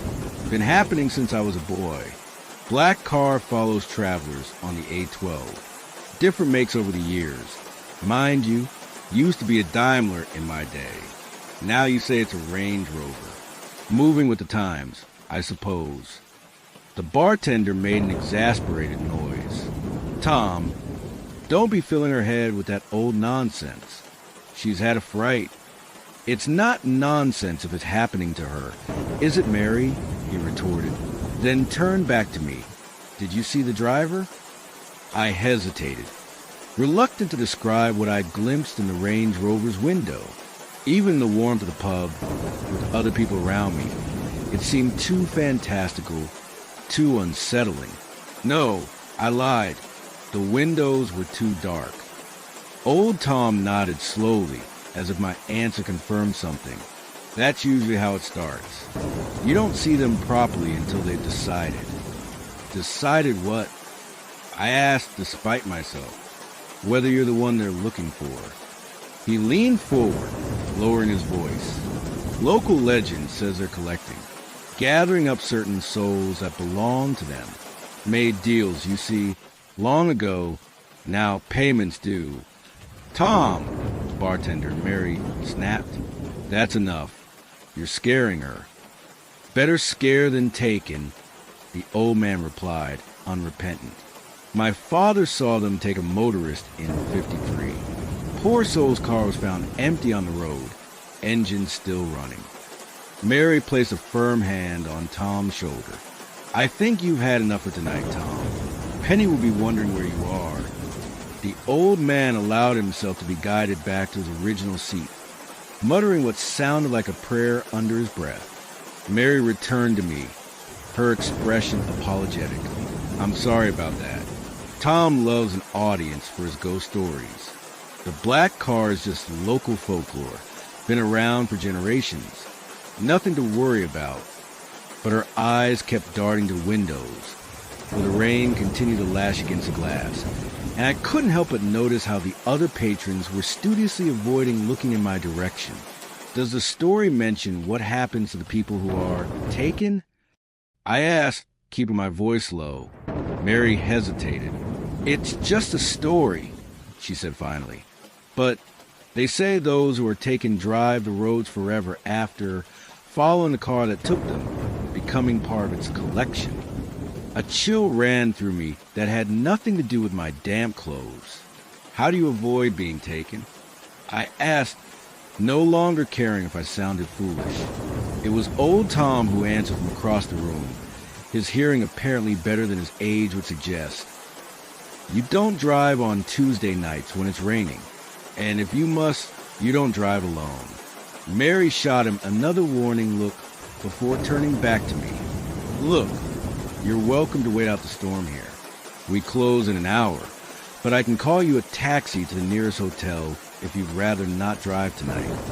I check my phone. Still no signal, and the thought of getting back into my car, alone on those dark roads, was suddenly unbearable. A taxi would be great, thank you, I said. Mary nodded and moved to a landline behind the bar. I heard her asking for a taxi to come to the Black Hound, heard her frown and say, "What do you mean?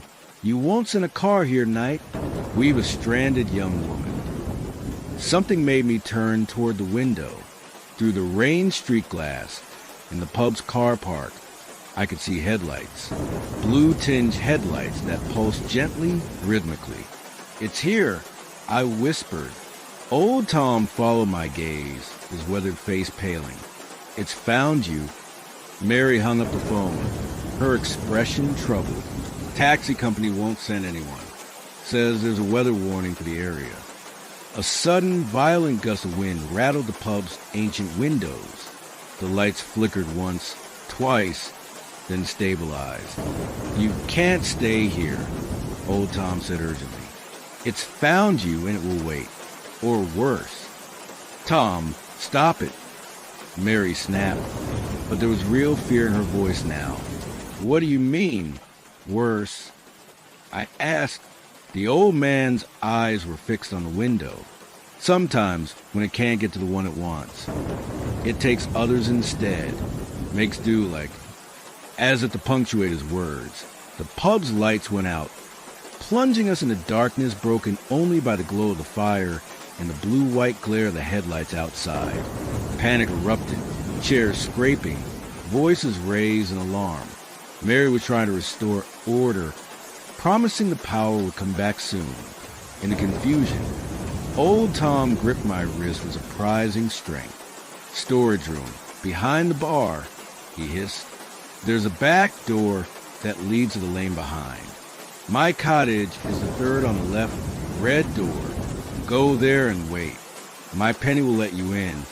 I'll follow when I can. But go now while it's distracted."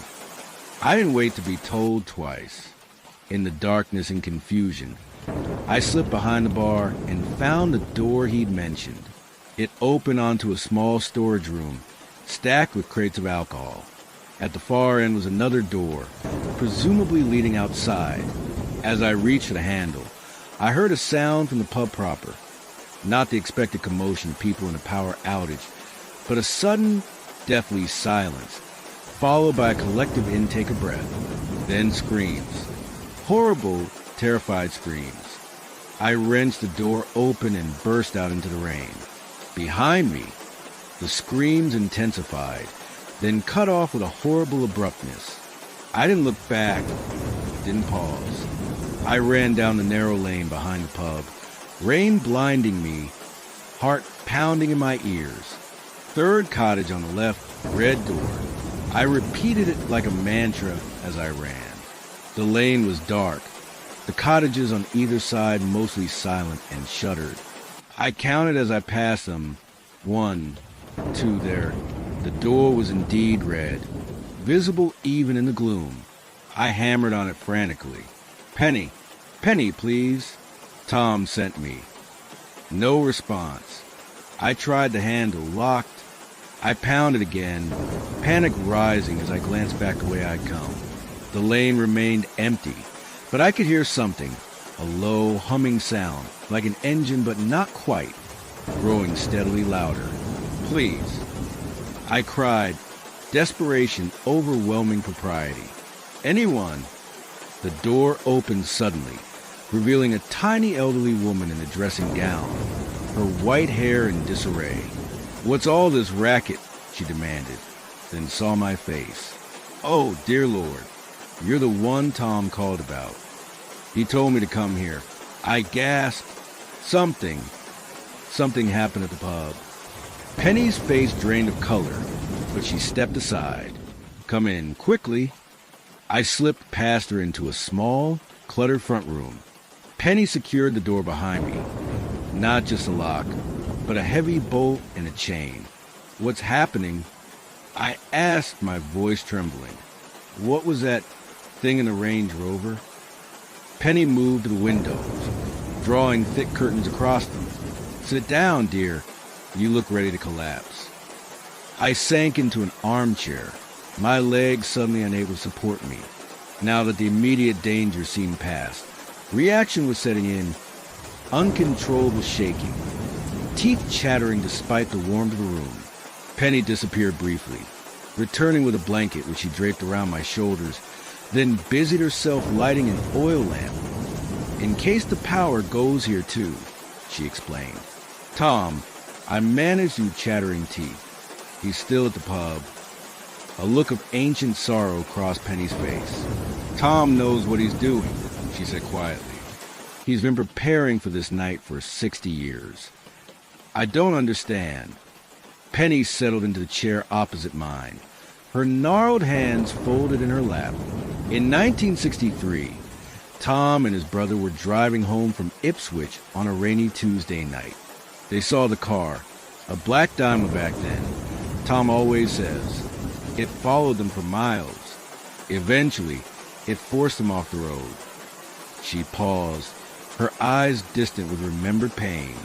The driver, if you can call it that, took Tom's brother, would have taken Tom too. But Lori came along and the thing retreated. Tom's been studying it ever since, trying to understand what it wants, how it chooses. But what is it? I whispered. No one knows for certain. Some say it's death himself, collecting souls. Others say it's something older than death, older than the roads themselves, that merely uses the roads as humans use paths through a forest. A gust of wind rattled the windows, making me jump. Tom believes it collects certain souls, those marked somehow, those that give off particular energy it craves. Penny's voice had taken on a storyteller's cadence, but it's bound by rules. It can only hunt on rainy Tuesday nights. It can only take someone from their vehicle. And most importantly, if offered in exchange, it must accept. Exchange? I echoed. A soul for a soul, Penny said simply. That's what Tom's been waiting for all these years. A chance to offer himself in exchange for someone a collector is hunting. A way to be with his brother again. Horror washed over me as I realized what Tom had done. Why he'd sent me away from the pub. Why he'd stayed behind. We have to help him, I said, struggling to my feet. We have to go back. Penny shook her head sadly. It's too late, dear. If the collector accepted Tom's offer, he's already gone. And if it didn't, her voice trailed off. We sat in silence, broken only by the rain against the windows and the occasional creak of the old cottage settling. Minutes stretched into an hour, then two. My clothes dried stiffly. My tea grew cold, and still we waited. It was nearly dawn when we heard it. The distant sound of a vehicle approaching slowly down the lane. Not the otherworldly hum I'd heard earlier, but the familiar rumble of a petrol engine. Penny rose and went to the window, carefully parting the curtains to peer out. Her sharp intake of breath brought me to her side. Outside, moving slowly through the thinning rain, was Tom's battered old Land Rover. At the wheel, barely visible in the pre-dawn light, was Tom himself. He parked directly in front of the cottage and sat motionless for several moments before slowly, painfully, climbing out. Penny had the door open before he reached it, flinging herself into his arms with a sob of relief. I stood awkwardly in the hallway, overcome with emotions I couldn't name. When Tom finally entered, I barely recognized him. He seemed to have aged a decade in the few hours since I'd seen him last. His face gaunt, his eyes sunken, his hands trembling violently. It's done, he said, his voice a hollow whisper. I offered myself, but it didn't want me. said I was too old, too worn, said preferred younger souls. A chill ran through me. The people at the pub? Tom shook his head. Gone. All of them. Even Mary. His voice cracked on the name, but not taken by the collector. They fled when it entered, scattered into the night. And the Range Rover? I hardly dared ask. Gone too, for now. Tom collapsed into a chair, his energy seemingly spent. It made a deal with me. Not the one I wanted, but a deal nonetheless. It will leave this village, this stretch of road, for a year and a day. In return, he looked up at me, his eyes filled with a sorrow so profound it stole my breath. In return, I told it where you were going, your final destination. London, you said. Understanding crashed over me like a wave of ice water. The thing hadn't been thwarted or defeated. It had merely changed its hunting ground to the place where I lived, where I would eventually return. I'm sorry, Tom whispered. It was the only way to save the village, to save Penny. I should have felt anger, betrayal. Instead, I felt only a numb acceptance. What do I do now? I asked. Don't go back to London, Penny said firmly. At least not for a year and a day. The bargain binds it. It can't come after you elsewhere during that time. And then... Tom looked away. Then you'll need to make your own bargain or keep running. Or, I pressed, or find what it's truly looking for, he said cryptically. Tom's brother wasn't the first it took, nor Mary's customers the last. Every victim, every pursuit, it's searching for something, someone specific. How would I even begin to figure that out? I asked. Tom reached into his pocket and withdrew a small, leather-bound notebook. 60 years of notes. Patterns. Theories. It's not much, but it might help you understand what you're facing. I took the notebook reluctantly. It felt heavy with the weight of decades of obsession. Stay here today. Penny offered. Rest. Then tomorrow, we'll help you find somewhere safe to go. Somewhere far from London. Far from the A12. I did stay. Not just that day, but for weeks that stretched into months. The cottage's tiny spare room became mine. I found work at the local shop, then later at the library in the nearest town. I read Tom's notebook cover to cover, then began my own research, piecing together local histories, old newspaper reports of disappearances along the A12, fragments of folklore from villages up and down the East Coast. A pattern emerged slowly. Not just Tuesday nights, not just rain, but specific dates when these elements combined. Dates that corresponded to astronomical events, to ancient calendars that predated Roman roads. The collector wasn't random in its hunts. It was following a schedule written in the stars, pursuing souls marked not by fate, but by mathematics, by cosmic alignments that had nothing to do with human concepts of good or evil, deserving or undeserving. It wasn't personal. That was perhaps the most terrifying realization of all, that I had been targeted not for any quality unique to me, but because I had been in a specific place at a specific time, a coordinate in some vast calculation I could barely comprehend. The year and the day of Tom's bargain is almost up now. I've made my preparations, not to run, not to hide, but to make a bargain of my own. One based on understanding rather than fear. Because you see, I've realized something from all my research, all the patterns and histories I've uncovered. The collector isn't gathering souls randomly. It's reconstructing something, or someone. Each soul it takes fills a specific gap in some vast, incomprehensible entity. And I think I've identified the final piece it needs. The reason it hunts on rainy nights, the reason it drives the roads endlessly searching. There's a specific quality it's looking for, a resonance, a vibration. And I believe I can create that resonance artificially, offer a substitute that will complete its collection without requiring any more human souls. Tonight, it rains. Tonight is Tuesday. And tonight, I drive back to the A12 with my offering. I may not return. If you're listening to this, if you're hearing my story through the sound of rainfall, perhaps I didn't, or perhaps I succeeded, and the black car no longer hunts the roads on rainy Tuesday nights. Either way, remember this.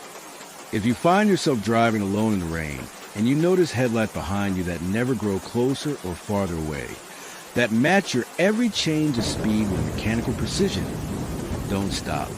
Don't look back. And whatever you do, don't make any turns that weren't part of your original journey. Because once it starts following you, the only path to safety is straight ahead, all the way to your intended destination.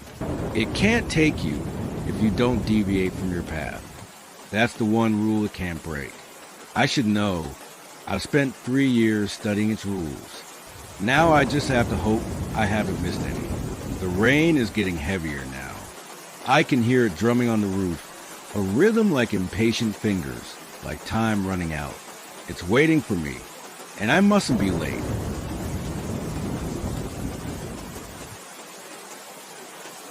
I've always found something deeply therapeutic about the sound of rain on canvas, the steady patter that turns the rest of the world into white noise. Perhaps that's why I'm telling you the story now, as the rain drums against my window, reminding me of that night in the Appalachian wilderness, the night that changed everything. Do you enjoy camping? There's something primal about it, isn't there? The connection to nature, the temporary escape from modernity. I used to love it. Used to. It was late September when I decided to take a solo trip to the Pisgah National Forest in North Carolina. The autumn colors were just beginning to turn, painting the mountains in breathtaking amber and crimson. I'd been working myself to exhaustion at my publishing job in Charlotte, and my therapist had practically ordered me to disconnect for a few days. No laptop, no phone if possible, she'd said. Just you and the wilderness. In hindsight, I should have ignored her advice. I arrived at the Trailhead car park just after noon on Friday. The weather forecast had predicted clear skies, but this was the mountains, and mountain weather has a wicked sense of humor. Dark clouds were already gathering on the horizon as I shouldered my rucksack and checked my map one last time. I planned a 2-night trek along the Blackwood Ridge Trail, a moderate 18-mile loop that wasn't particularly challenging but offered spectacular views and several established camping areas. The first few hours were exactly what I'd hoped for. The trail wound through ancient forests of oak and hickory, their leaves rustling overhead as birds called to one another. I passed only 2 other hikers, an older couple heading back to the trailhead, who warned me about the approaching weather. Storms rolling in faster than they predicted. The man said, his weathered face creased with concern. Might want to make camp early. I thanked them but pressed on. I'd camped in rain before, and my gear was waterproof. Besides, I was hoping to reach Falcon Creek, supposedly one of the most beautiful camping spots in the area, before nightfall. By late afternoon, the first droplets began to fall, gentle at first, then heavier, drumming against my rain jacket as the forest around me grew darker. The trail became slick with mud, and twice I nearly lost my footing on steep sections. But I was making good time, and according to my map, Falcon Creek was less than 2 miles ahead. That's when I noticed the markings. At first, I thought it was just trail blazes, those color markers they paint on trees to help hikers stay on the correct path. The Blackwood Ridge Trail was marked with blue blazes, neat rectangles about the size of a playing card. But these were different. Crude splashes of red paint, almost like, at the time I told myself it was just paint. I paused, rain dripping from my hood, and consulted my map again. There was no mention of a red blaze trail intersecting here. Just as I was considering turning back, the sky opened up properly. The rain became a deluge, and thunder rumbled in the distance. Decision made. I needed to find shelter soon. Against my better judgment, I followed the red marks. The trail narrowed significantly, dropping into a steep ravine that wasn't on my map. The trees grew denser, blocking what little daylight remained. I had to use my headlamp now, its beam cutting to the gathering gloom and reflecting off the raindrops in a disorienting sparkle. The red markings continued, growing larger and more haphazard.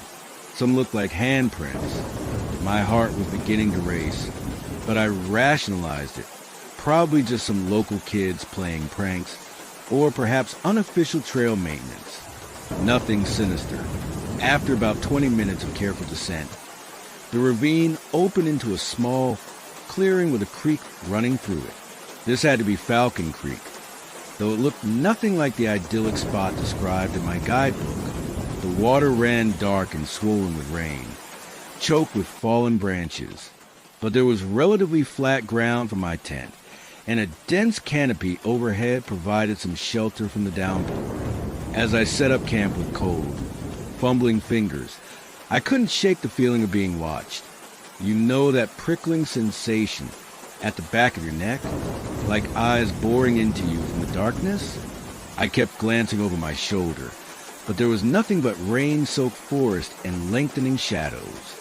Once my tent was up, I crawled inside and changed into dry clothes, sighing with relief. The rain continued its rhythmic drumming, almost hypnotic. I fired up my little camping stove in the vestibule and heated some soup, listening to the sounds of the forest. That's when I realized what was bothering me. There weren't any sounds. No birds. No insects. Not even the rustle of small creatures in the underbrush. Just the rain and the occasional rumble of distant thunder. Have you ever experienced true silence in a forest? It's profoundly unnatural. Forests are never quiet, especially in the early evening when nocturnal creatures begin to stir. But this was a vacuum of sound that made my skin crawl. I told myself it was just a storm driving the wildlife into shelter. Nothing to worry about.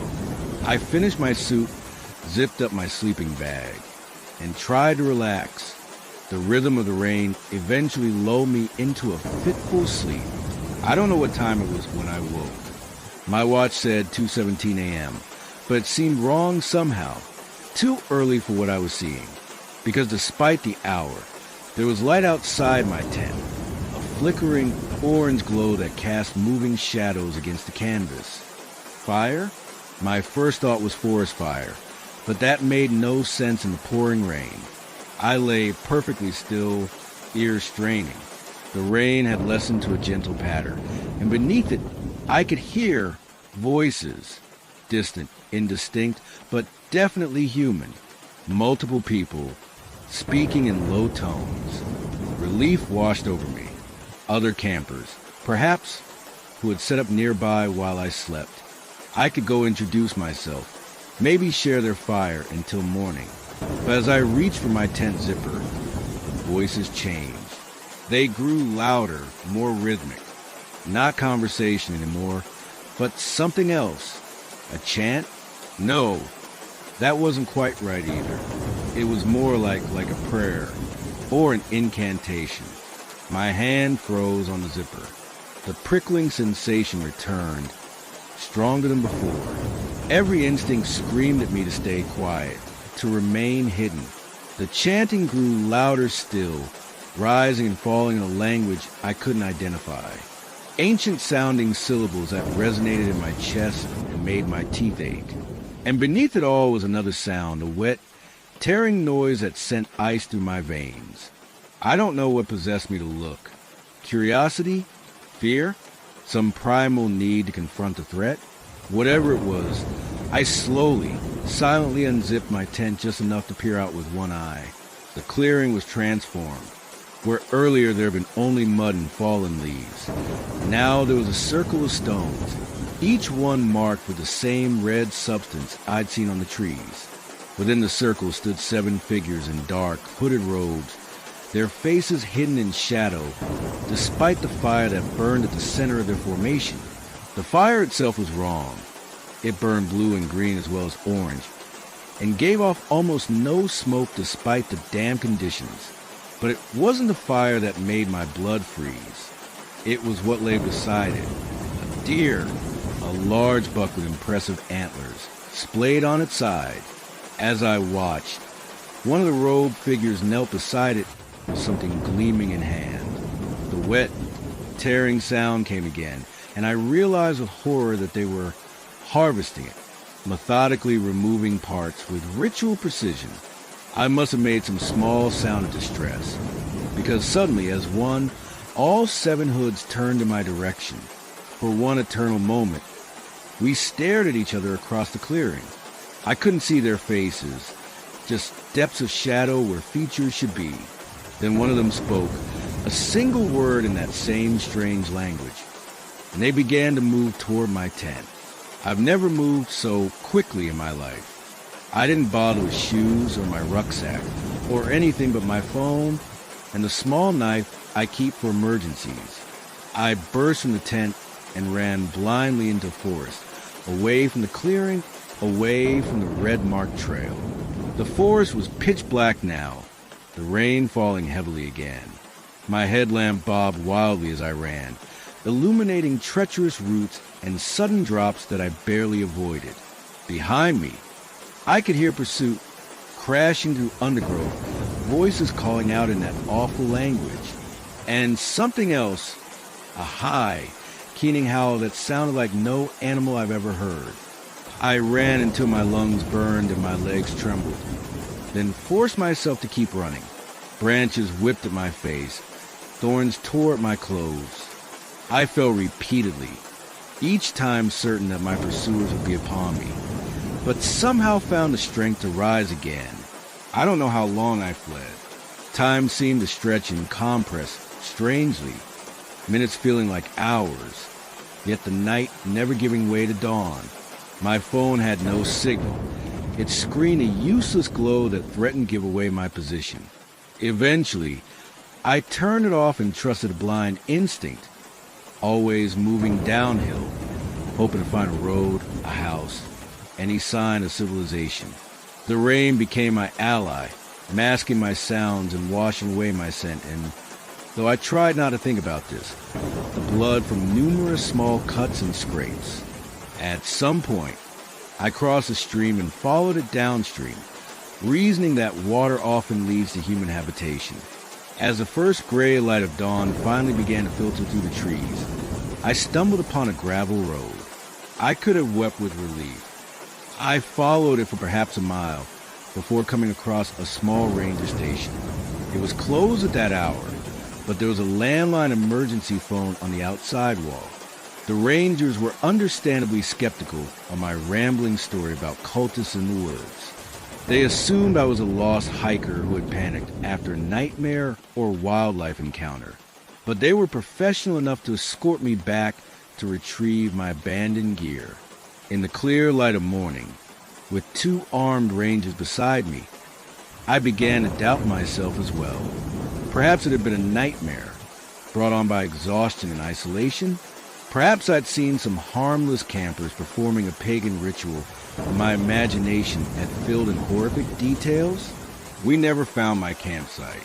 We followed my map to where Falcon Creek should have been. But there was no creek there, no clearing, just dense forest undisturbed by human presence. We searched for hours, the rangers growing increasingly impatient, before they finally insisted we return to the station. Blackwood Ridge doesn't have any side trails marked in red, the senior ranger told me as we drove back. And there's no Falcon Creek anywhere in the vicinity. You must have gotten turned around in the storm. I nodded, eager now to put the whole experience behind me. I'd lost several hundred pounds worth of camping gear, but that seemed a small price to pay. The rangers dropped me at my car with a polite but firm suggestion that I stick to marked trails and perhaps avoid solo camping until I was more experienced. That should have been the end of it. A strange, frightening experience that would eventually fade to an anecdote, a camping trip gone wrong. But 3 things happen in the following weeks that keep me awake at night, listening to the rain. First, my photos. I'd taken several pictures along the trail before the storm hit. Normal hiking shots of scenic views and interesting plants. When I checked my phone later, they were all corrupted, just smears of red against black backgrounds. Second, the dreams. I dream of the clearing almost every night now, of the circle of stones and the hooded figures. Sometimes I'm watching from my tent. Sometimes I'm the deer on the ground. Sometimes I'm holding the knife. I wake from these dreams with my sheets soaked in sweat and the taste of copper in my mouth. But it's the third thing that truly terrifies me. 2 weeks after my return, I received a small package at my flat. No return address, no note inside, just a small stone, smooth and black, marked with a crude symbol in flaking red paint. The same symbol I'd seen on the trees. The same symbol I now sometimes find myself absent-mindedly drawing when my mind wanders. I've moved flat since then, changed my phone number, told no one where I've gone. But sometimes, when it rains like it's raining now, I catch a glimpse of hooded figures in the street below my window, and I know with bone-deep certainty that they're still looking for me. They need to finish the ritual. You see, where are you listening from tonight? Is it raining there too? Are you somewhere safe? Somewhere with locked doors and bright lights? I hope so, because I've noticed something in the time since that night. The red markings, they're spreading. I've seen them in city parks, on motorway underpasses, on the walls of public toilets. Small at first, easily mistaken for ordinary graffiti, but growing, always growing. And the rain seems to follow me now. Listen, do you hear that beneath the rainfall? That rhythm, like words in an ancient tongue, like a prayer or an incantation. They're getting closer. And I'm starting to think that running was exactly what I was supposed to do.